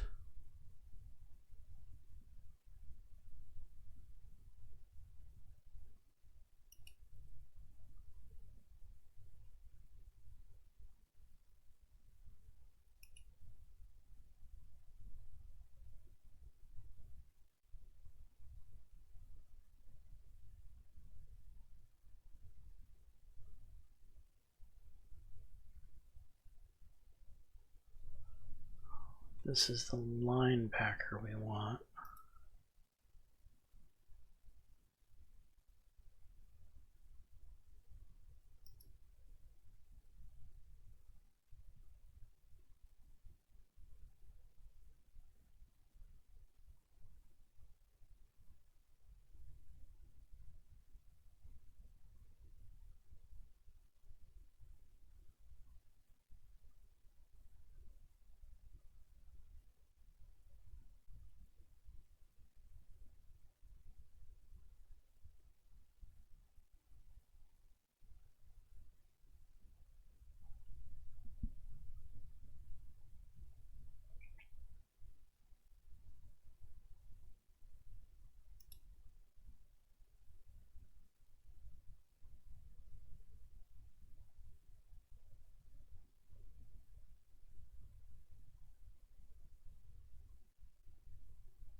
All right, that's all of our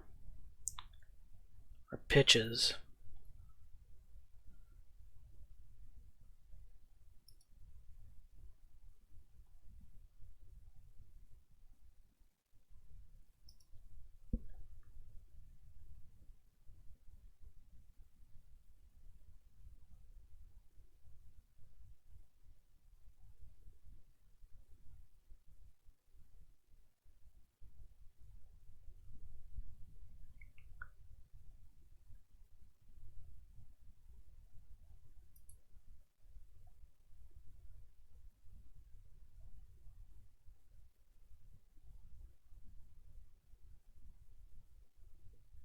So we've done practices, we've done recruiting, and we've done training.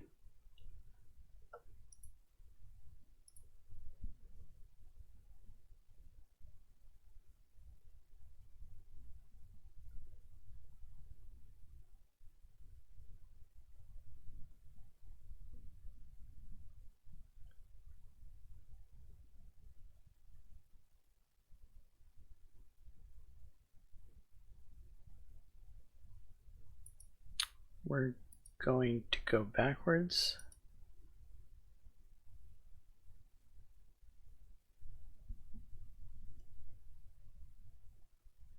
Yes, there was somebody I wanted. It's a linebacker, wasn't it? This linebacker here.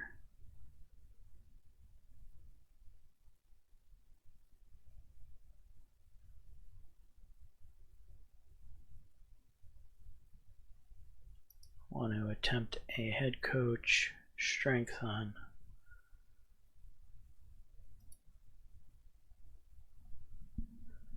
No luck.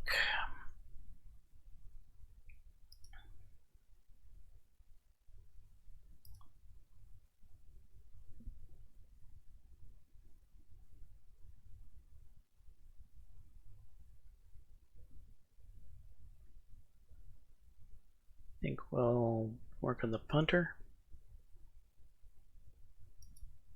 since we flubbed it up.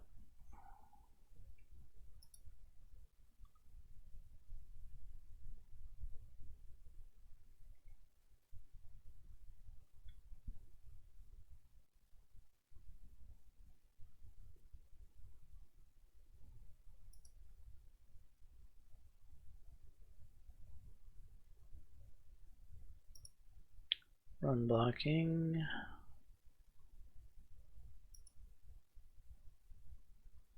No dice.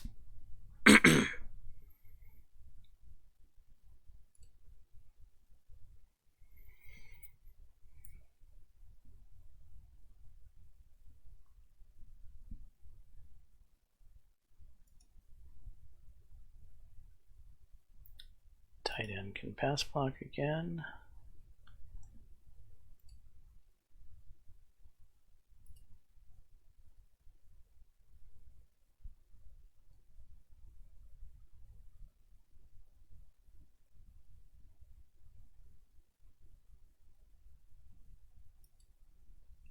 Blocking.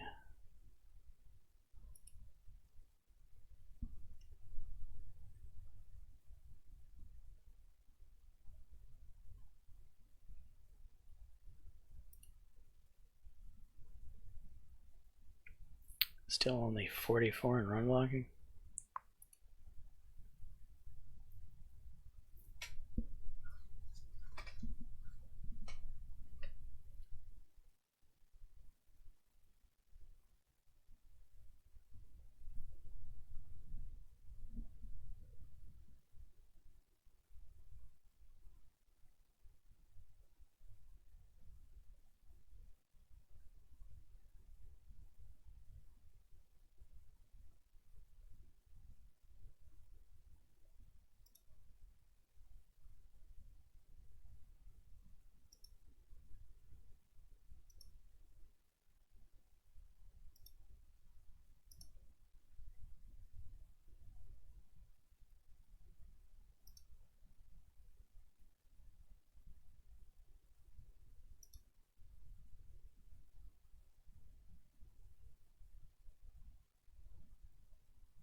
Pursuit.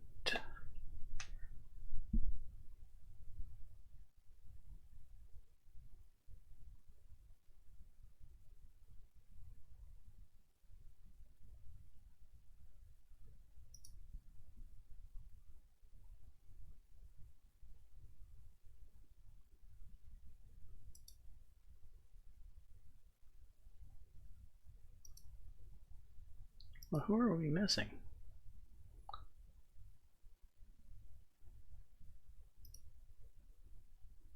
All right, we did one of these guys with an H. Right. That leaves us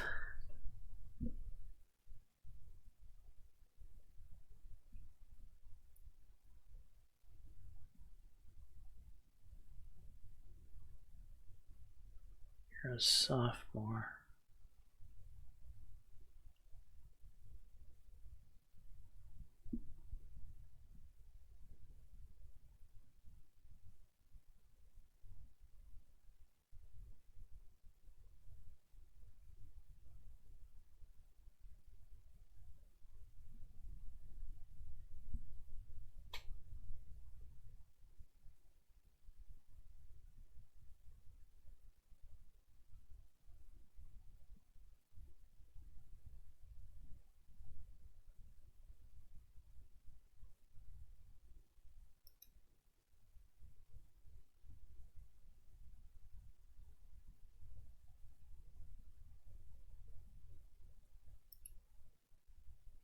Hey, we got a breakthrough.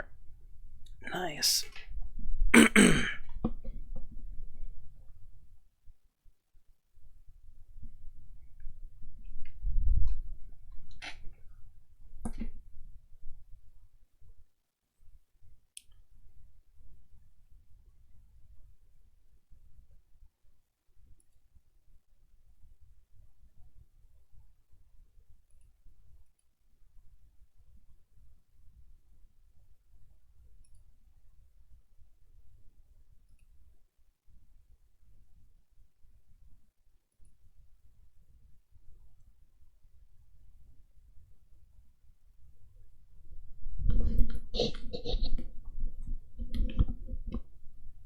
Alright, we could try to raise up your strength once again. Or... I'm curious about something. Depth chart.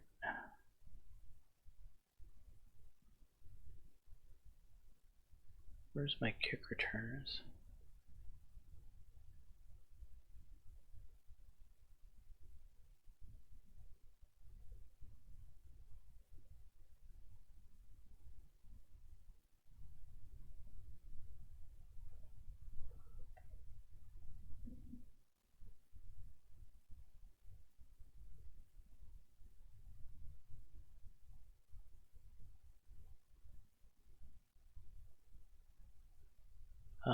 I feel like there's something missing here. Where is my special teams?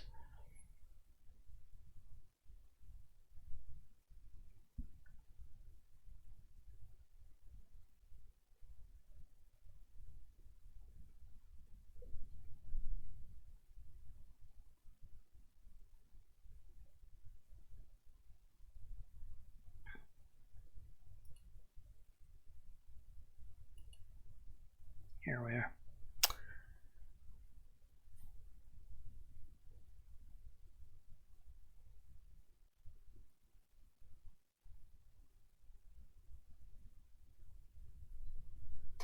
So Jeremiah Calvillo has 91 speed, 98 evasion, 89 catch. Redshirt Junior. I don't think we need to use... He's decent. We don't need to invest in a kick returner.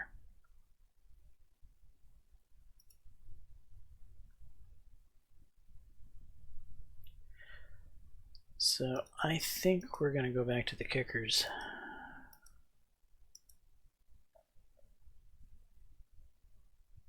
And put another point of kick power in.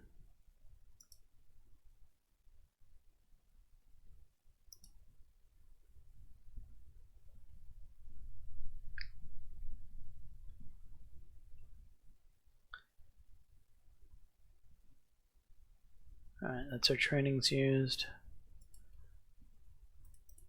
Auto practice.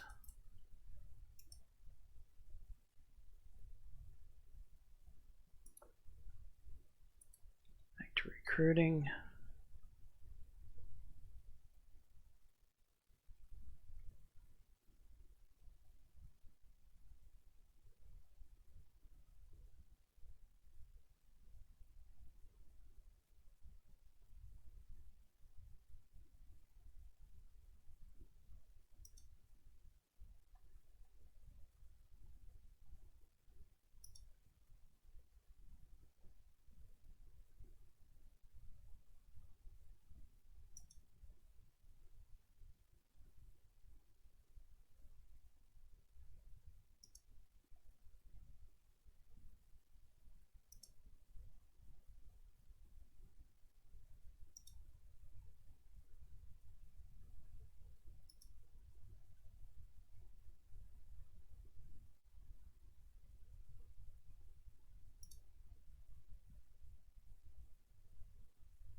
Scheduling visits.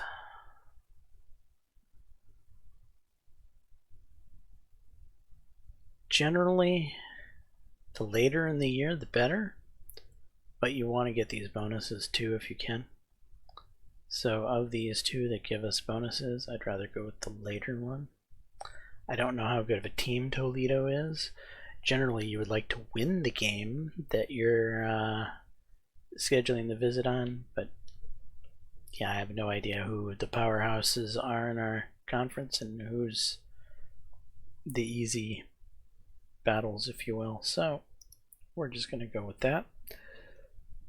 So he's an offensive lineman.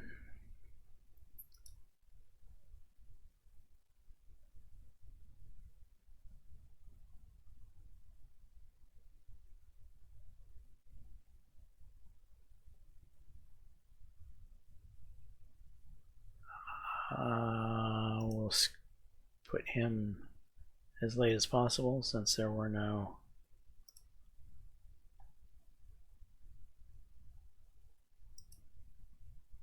those are the visits I can schedule right now. Yeah, it looks like it. Alright,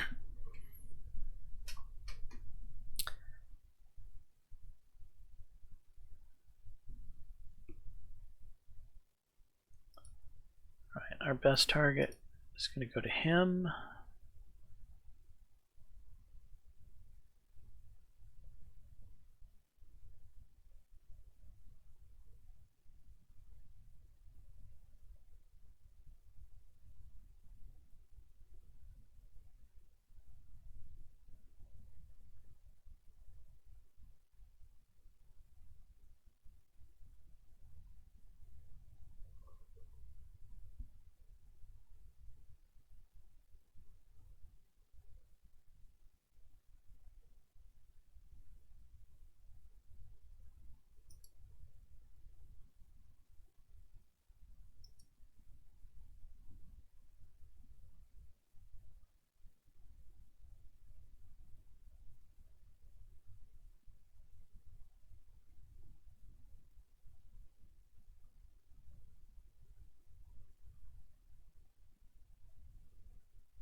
How is Miz still the leader here?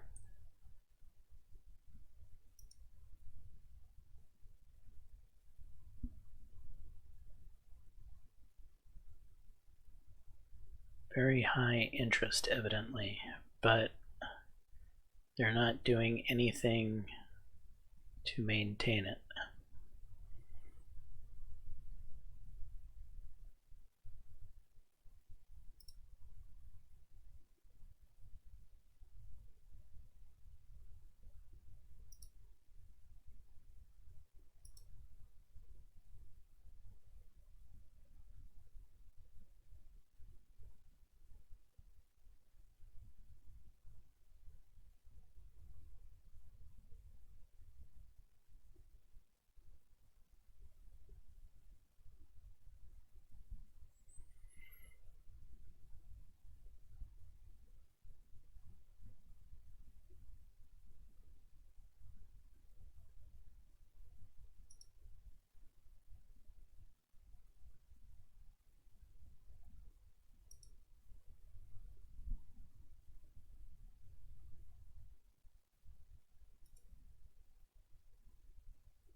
Right, we're going to preserve these actions this time,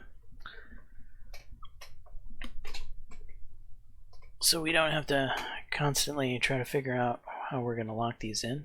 We're going to lock these in as they are now. Hopefully that will yield us the recruiting class we want to get.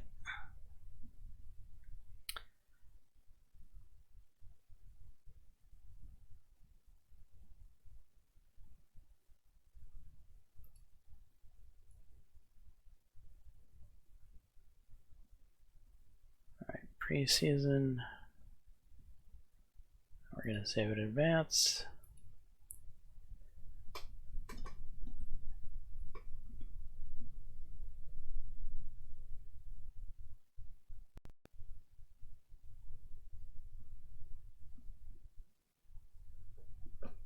Preseason expectations. The Northern Illinois Athletic Director, 2023 expectations each year.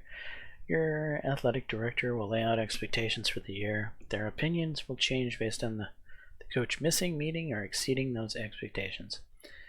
He wants me to win 3 games. Seems doable. I think we can possibly pull out 3 victories, hopefully. I think we got an okay squad to do it with. Then we have, before the season, you can negotiate with boosters to change their objectives.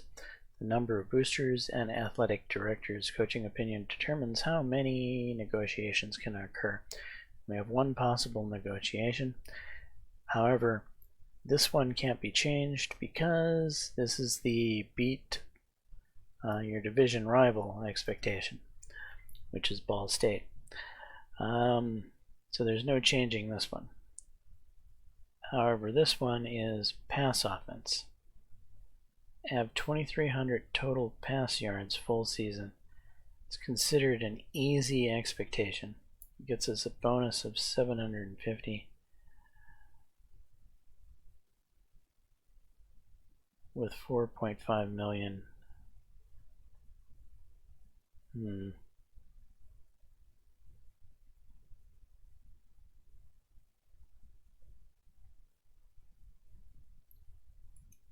What else is there here?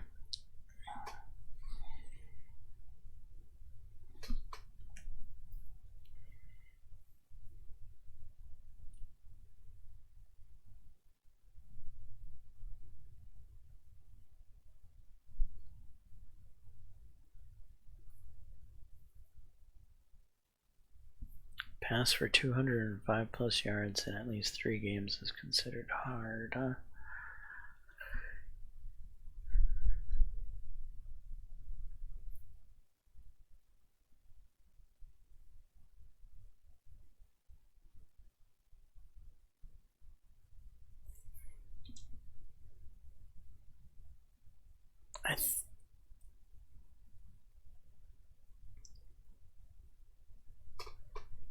We have halfway decent receivers.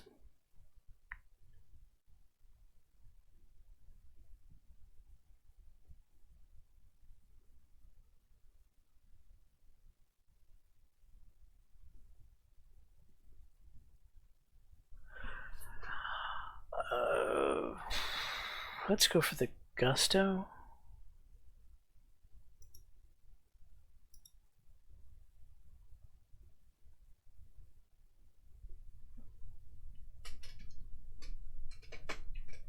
Yeah, why not?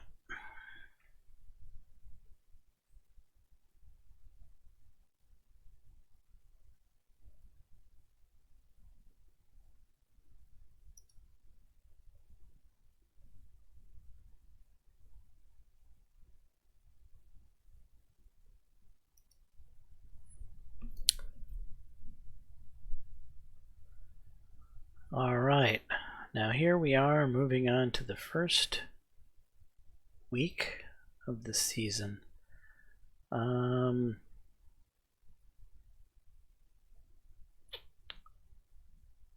Let's go to recruiting. Should be easy enough to do. We have all that stuff locked into place.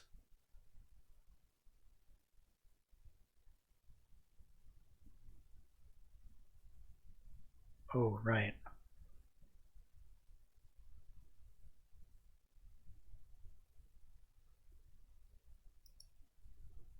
Can schedule a visit.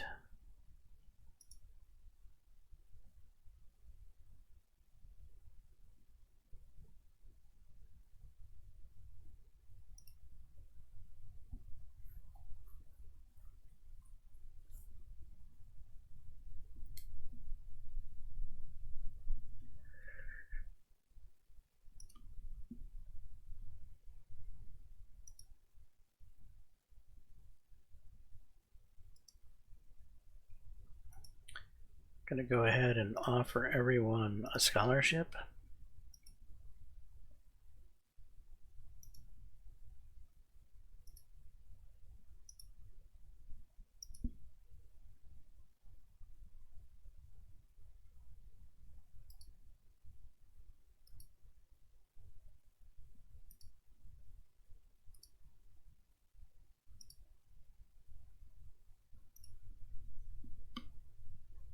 Even these two.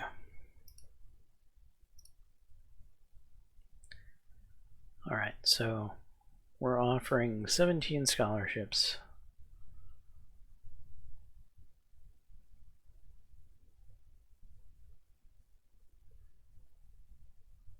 What's this button?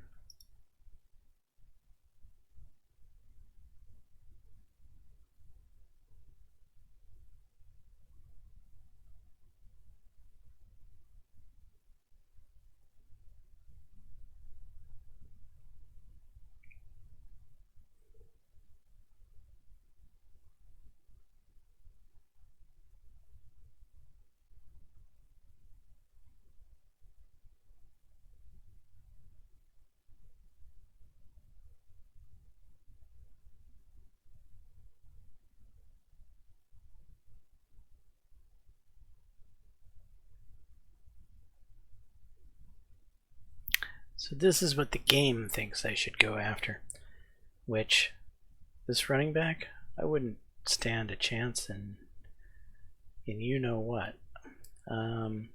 Though we agree on this particular offensive lineman.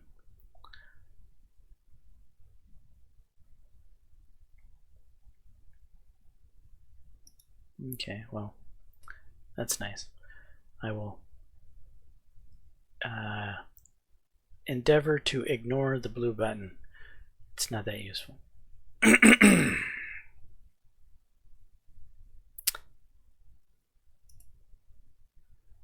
recruiting's done. Set practice focus.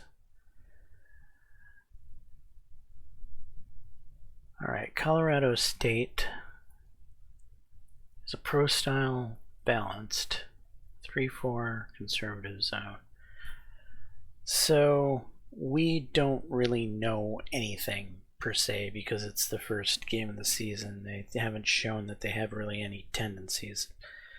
So if they're going to beat us, they're going to have to do it through the air. We are going to stop the run. And then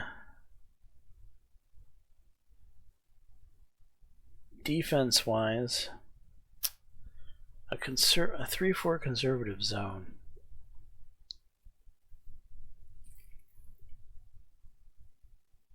That's going to be hard for short passing and for running. However, we want to be a rushing team, so we're going to work on rushing. So we're going to rush the ball and we're going to stop the run. That's what we're locking in for our practice focuses.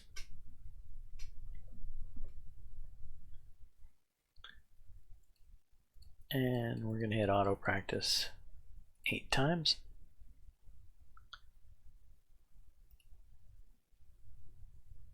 And then we're off to the depth chart.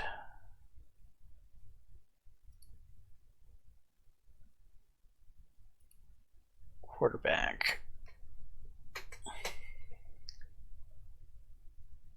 Why is the gunslinger listed first in our depth chart?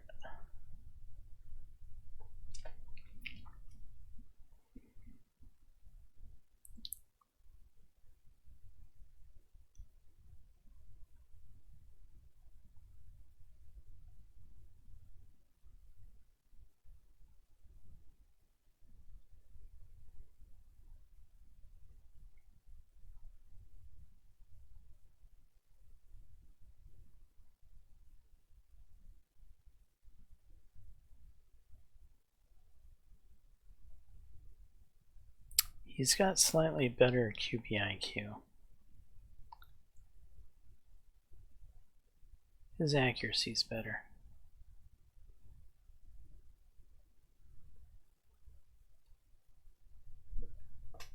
I'm changing that.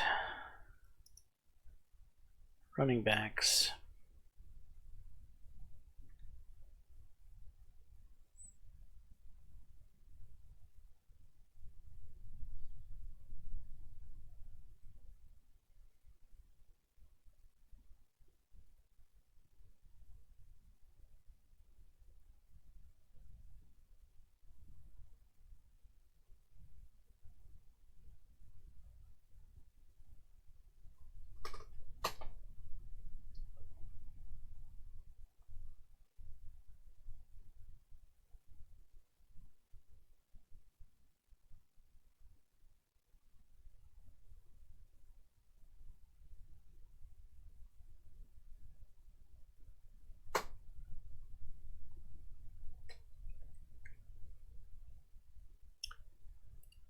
Short yardage back is going to be Dante Lyons.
I think Dante Lyons is also going to be the third down back.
you know, he's not going to be any good at being a fullback this year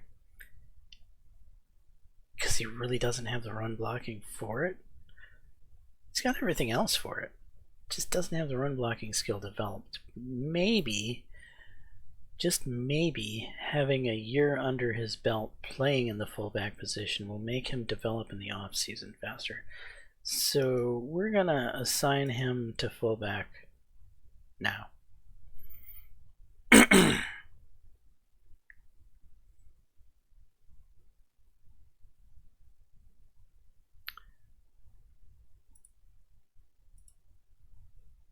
Gonna do a 4-player rotation.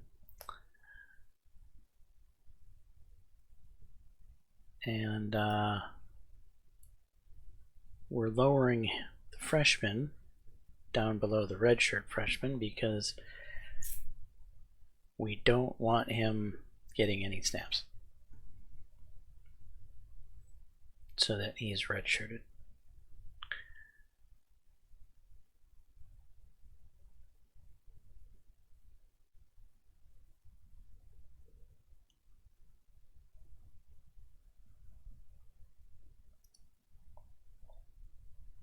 Okay, wide receivers.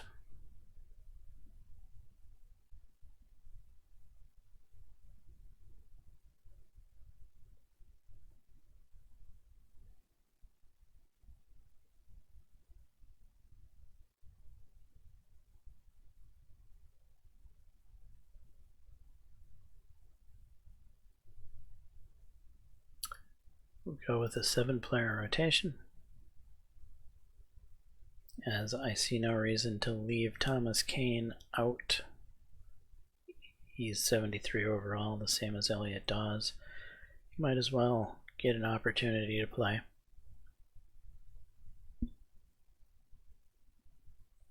The rest are freshmen though, so I will want them to not play.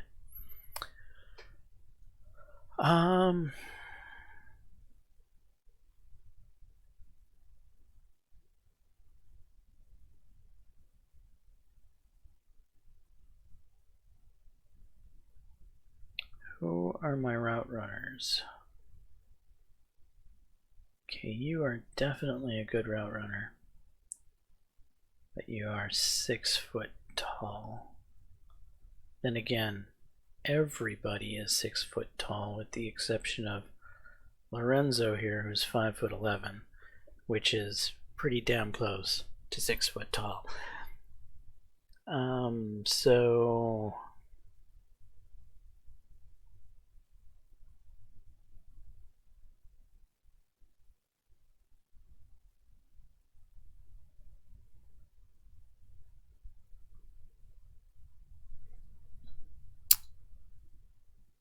good route runner, not the greatest speed. You are going to play in the slot. Our number 1 receiver is a slot receiver. Interesting.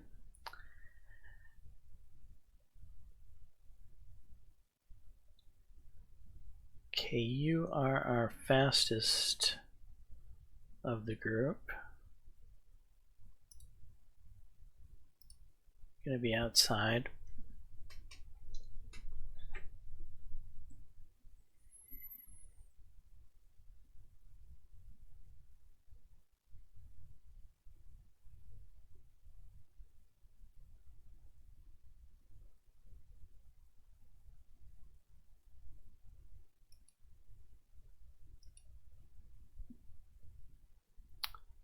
You'll be outside.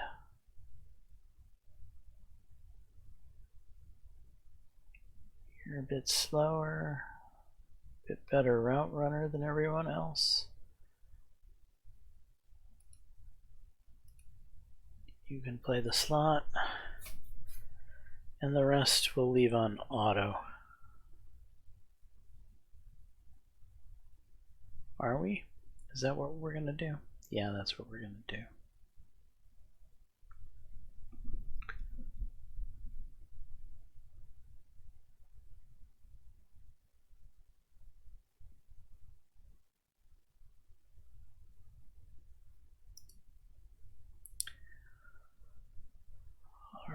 large of a rotation for the tight ends? We have no freshmen here. We have a redshirt freshman.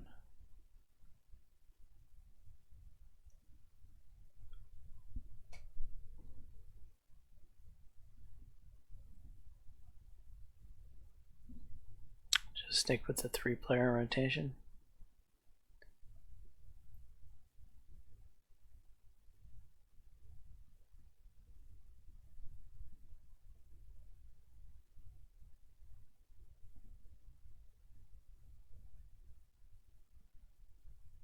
Do we got any really good blocking tight ends by chance? 82 run blocking. It's not too shabby.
Okay.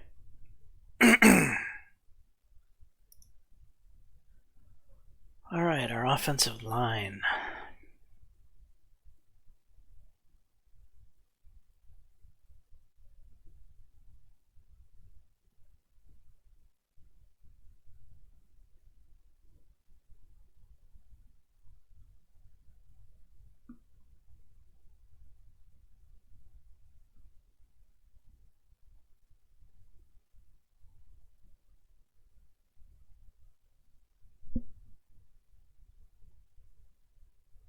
Alright, I think an 8-player rotation will be fine.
So in my mind, I see him as the left tackle, him as the right tackle.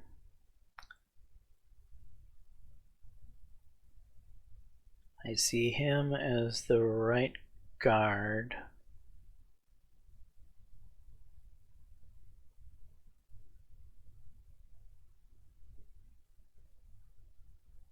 Center, left guard.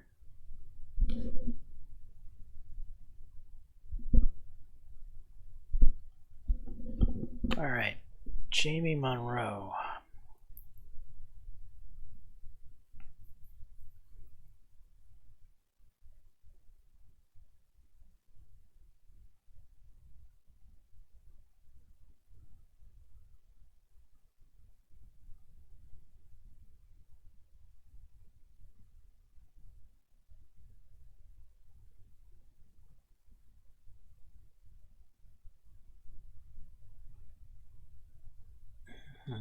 Jamie Monroe, you will be the substitute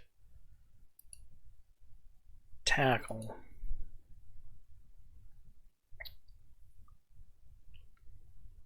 And these two will be substitute interior linemen.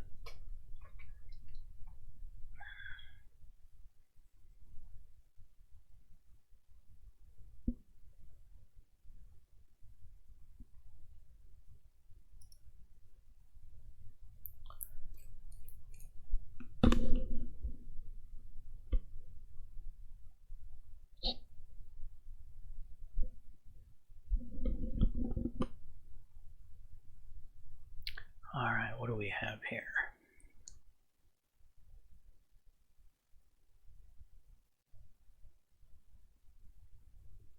.60 speed, 109 strength.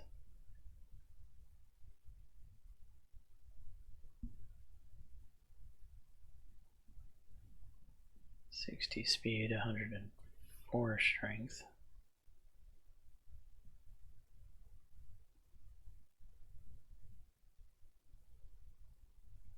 .58 speed, 89 strength.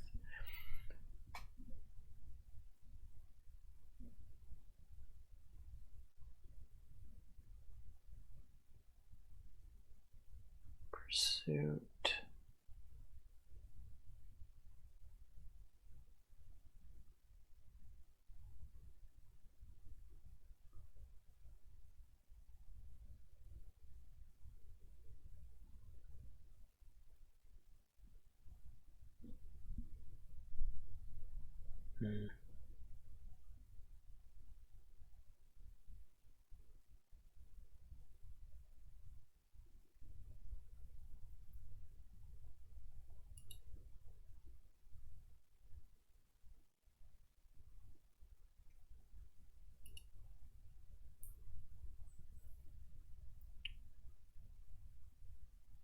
Okay, 73 pursuit, 104 strength, and 60 speed.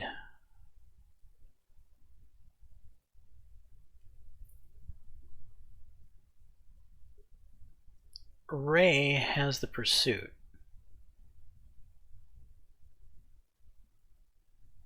He's only got 58 speed and he's only got 89 strength. Where Lewis here has the strength, the speed, but he doesn't have the pursuit.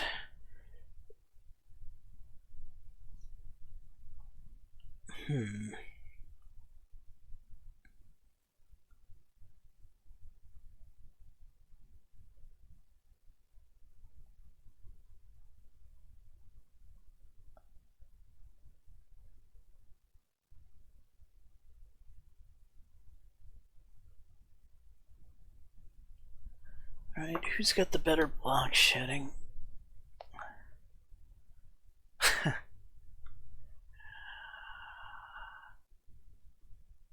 Grr.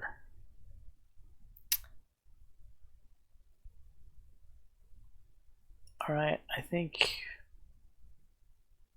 you're going to be the nose tackle. You're going to be other end.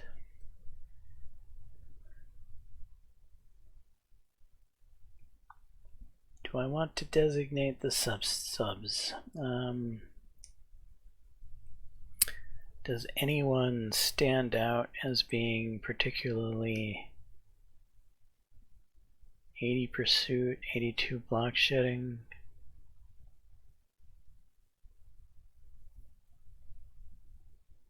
'60 speed.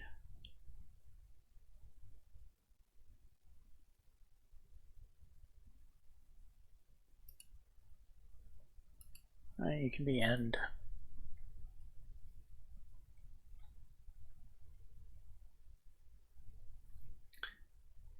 '53 pursuit, 53 speed.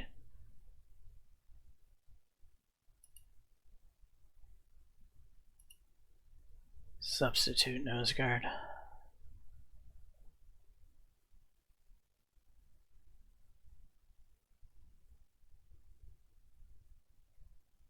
Okay, block shedding.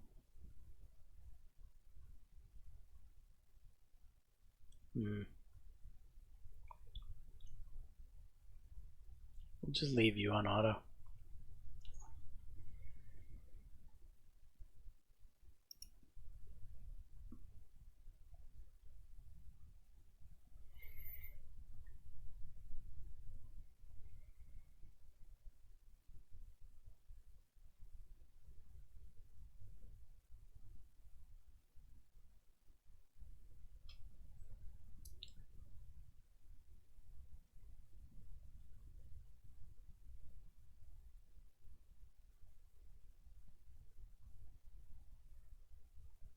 Okay, on a 3-4, this should really be an 8-man rotation.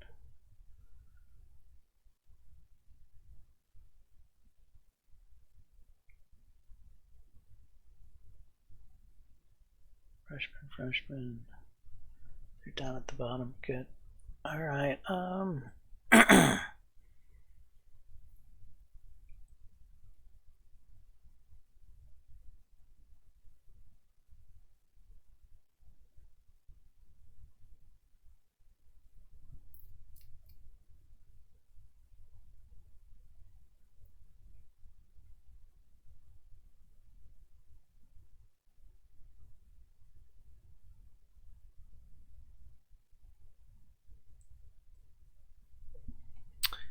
Damian Triplett.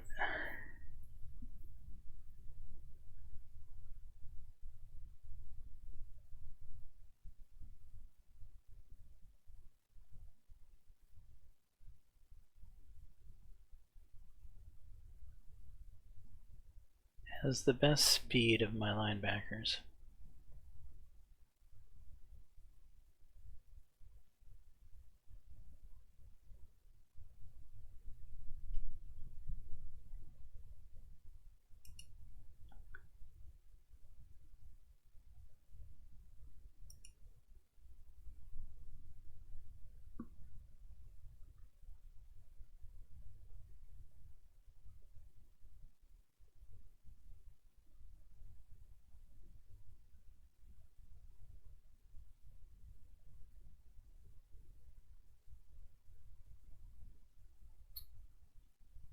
All right. This guy's the slowest with the best defensive IQ.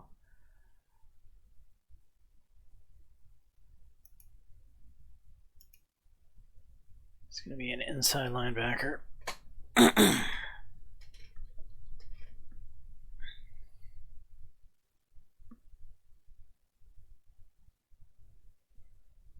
Actually, we have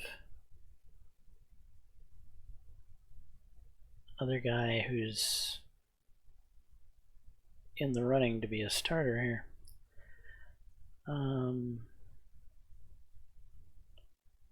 68 speed.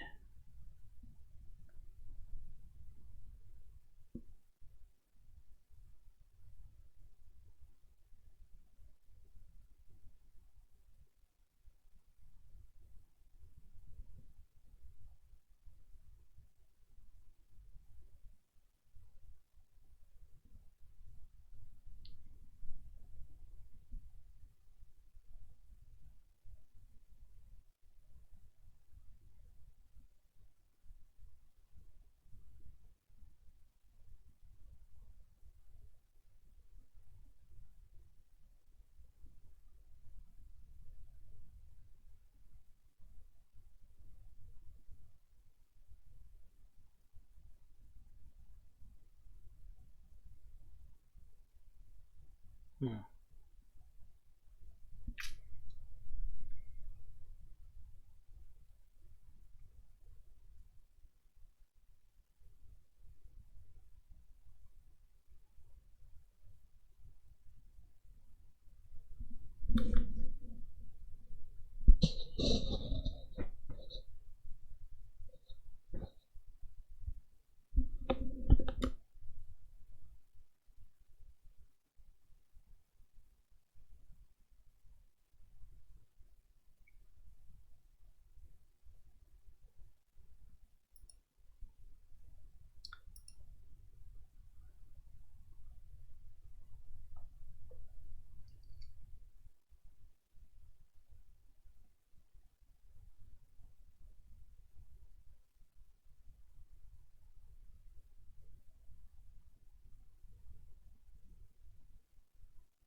Hmm.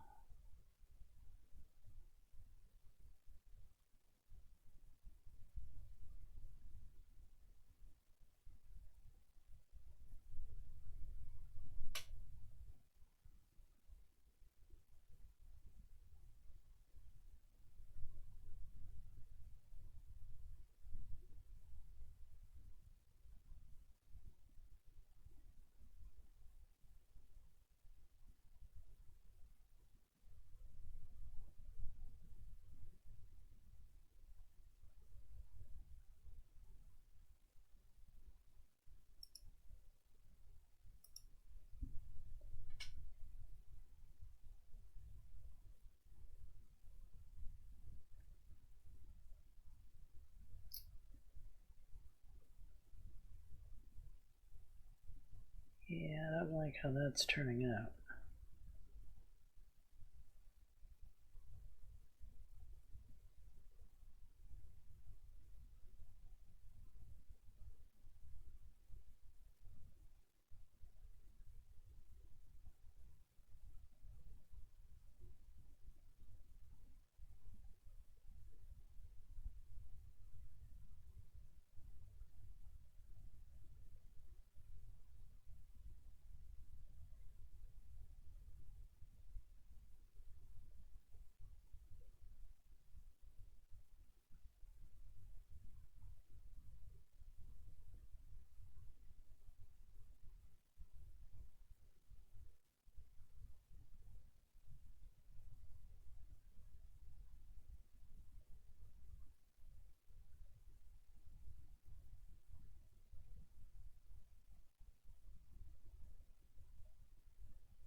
I'm having a hard time choosing who to go where.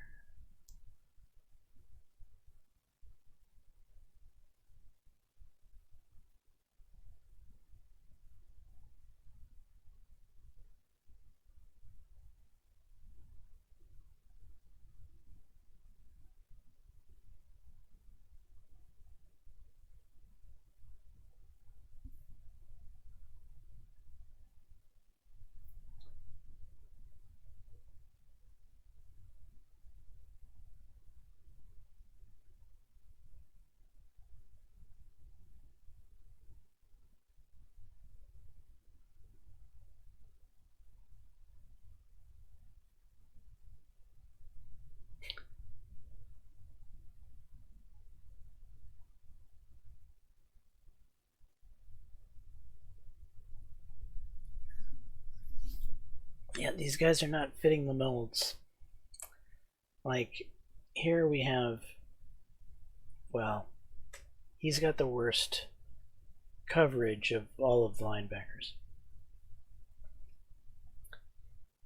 But he's got high tackling and good defensive IQ. So,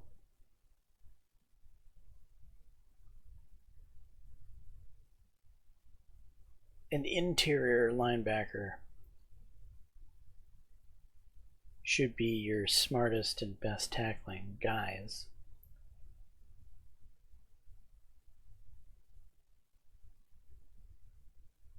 Not as good at pursuit, maybe not as good as speed.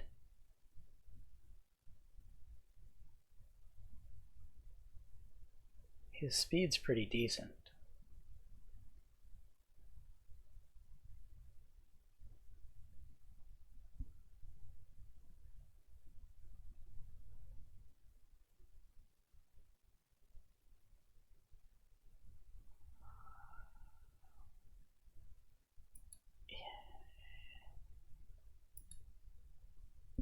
He's just going to be inside with poor pass coverage. Is that what he's going to be? Yeah, I think that's what he's going to be.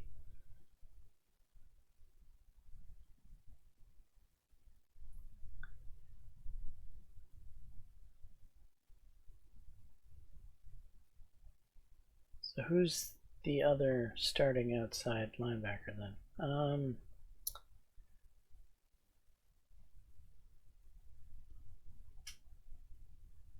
So this guy's got 64 speed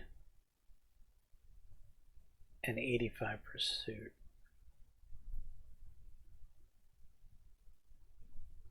He's got 68 speed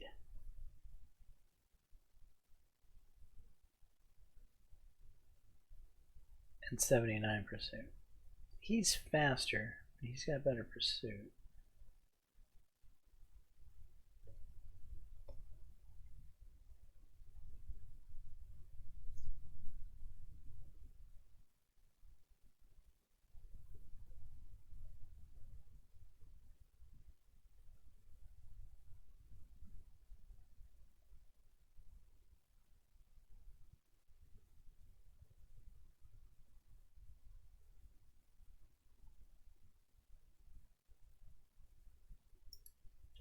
You're going to be outside. Got 86 strength.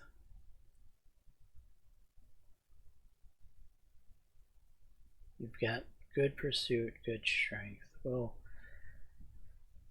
make you the other outside linebacker, which then leaves you here in reserve as likely an inside linebacker. Does that make sense for you? Of the guys coming off the bench, you have better defensive IQ.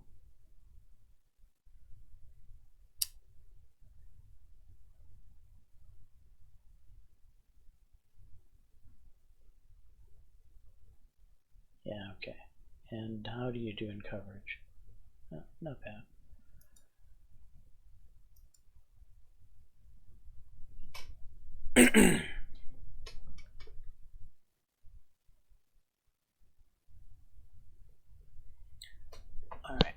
think I have them set up.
Outside and slot.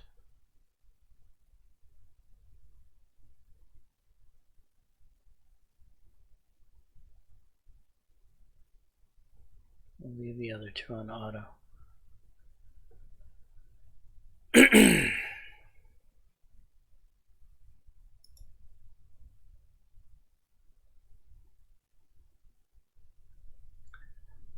The safeties.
Adrian Joyner here is our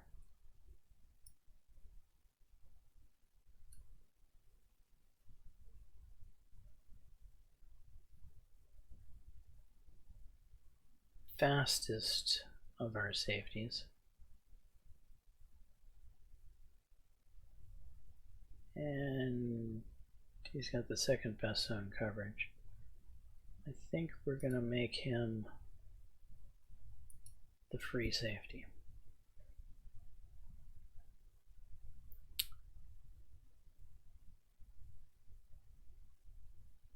Jonathan O'Neill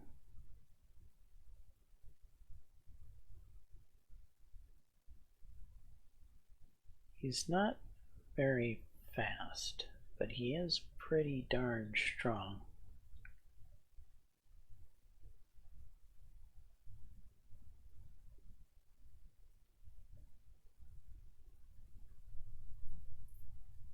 Can't really tackle for shit though.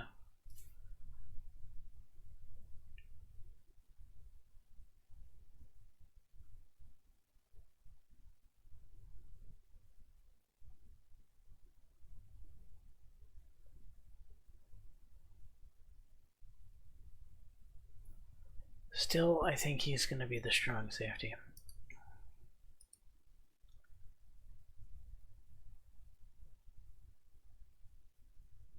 And we'll leave these other two on auto to sub in as needed. Are we? Is that what we're going to do?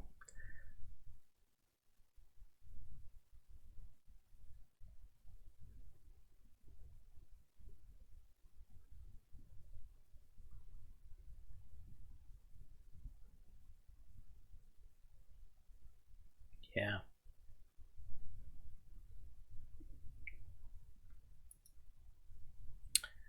All right, kicker. Correct? Yes. Punter. Correct? Yes. And our return specialist.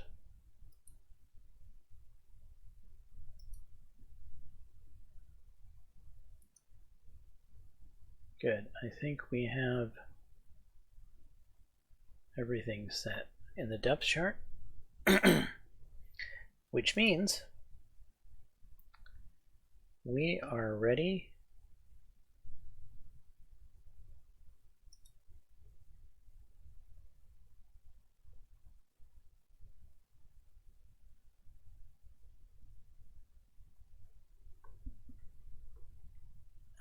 primary pass target.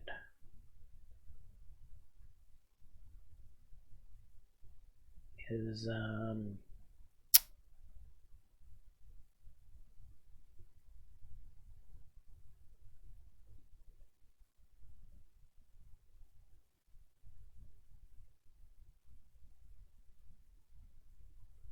Jacob Iglesias? Is that his name?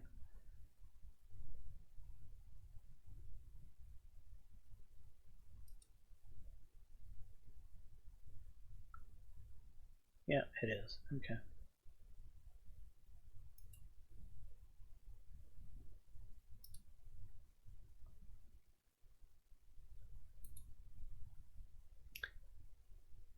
think Chase White here will be our number 2 target.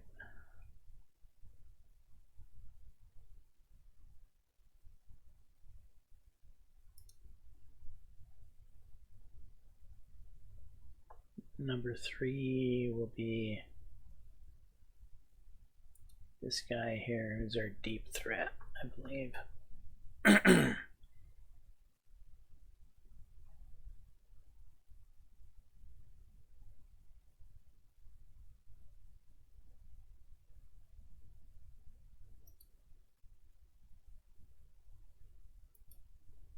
Secure the catch.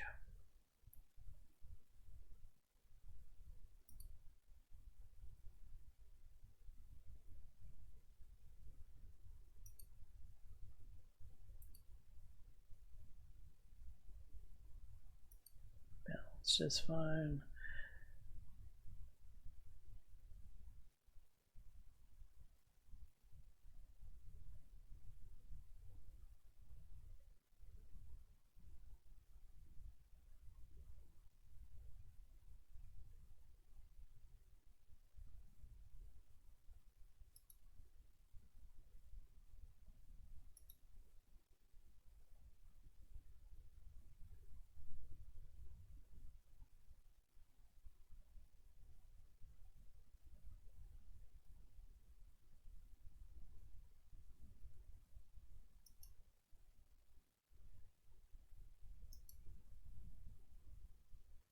Rarely.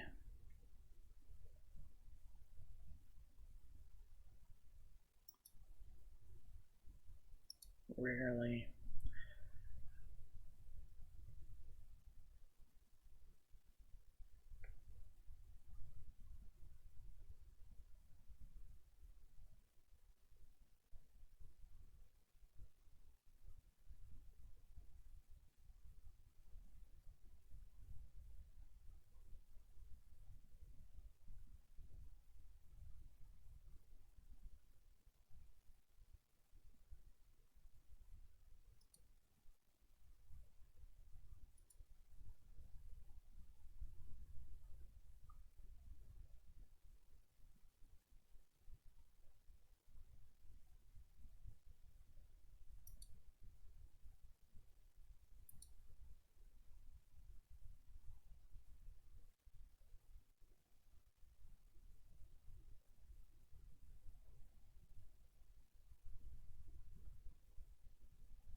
Want to go aggressive. Want those sacks.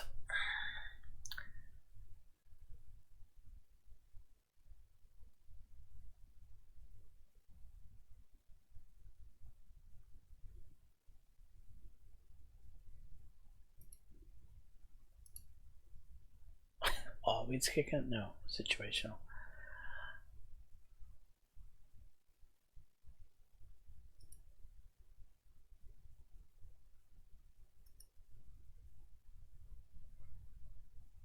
I don't need to worry about these things. I'll be making the choice when that happens.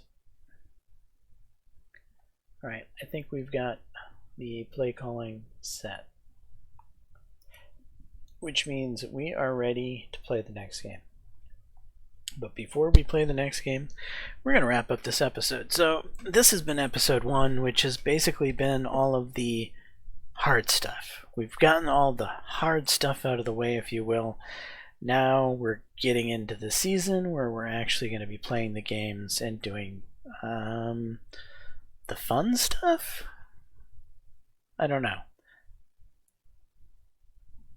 Maybe the hard stuff was hard because it was less fun, because it was made up of people that haven't been my choice. In the future, that part that we just did will be made up primarily of things that are my choice. Well, the recruiting obviously was my choice, but yeah, I think you know what I'm trying to say. Anyway, I'm James Johnson, aka Sulfurblade. This is my content. Hopefully you're enjoying it. If so, please smash that like button, consider subscribing, and until the next time, all, peace.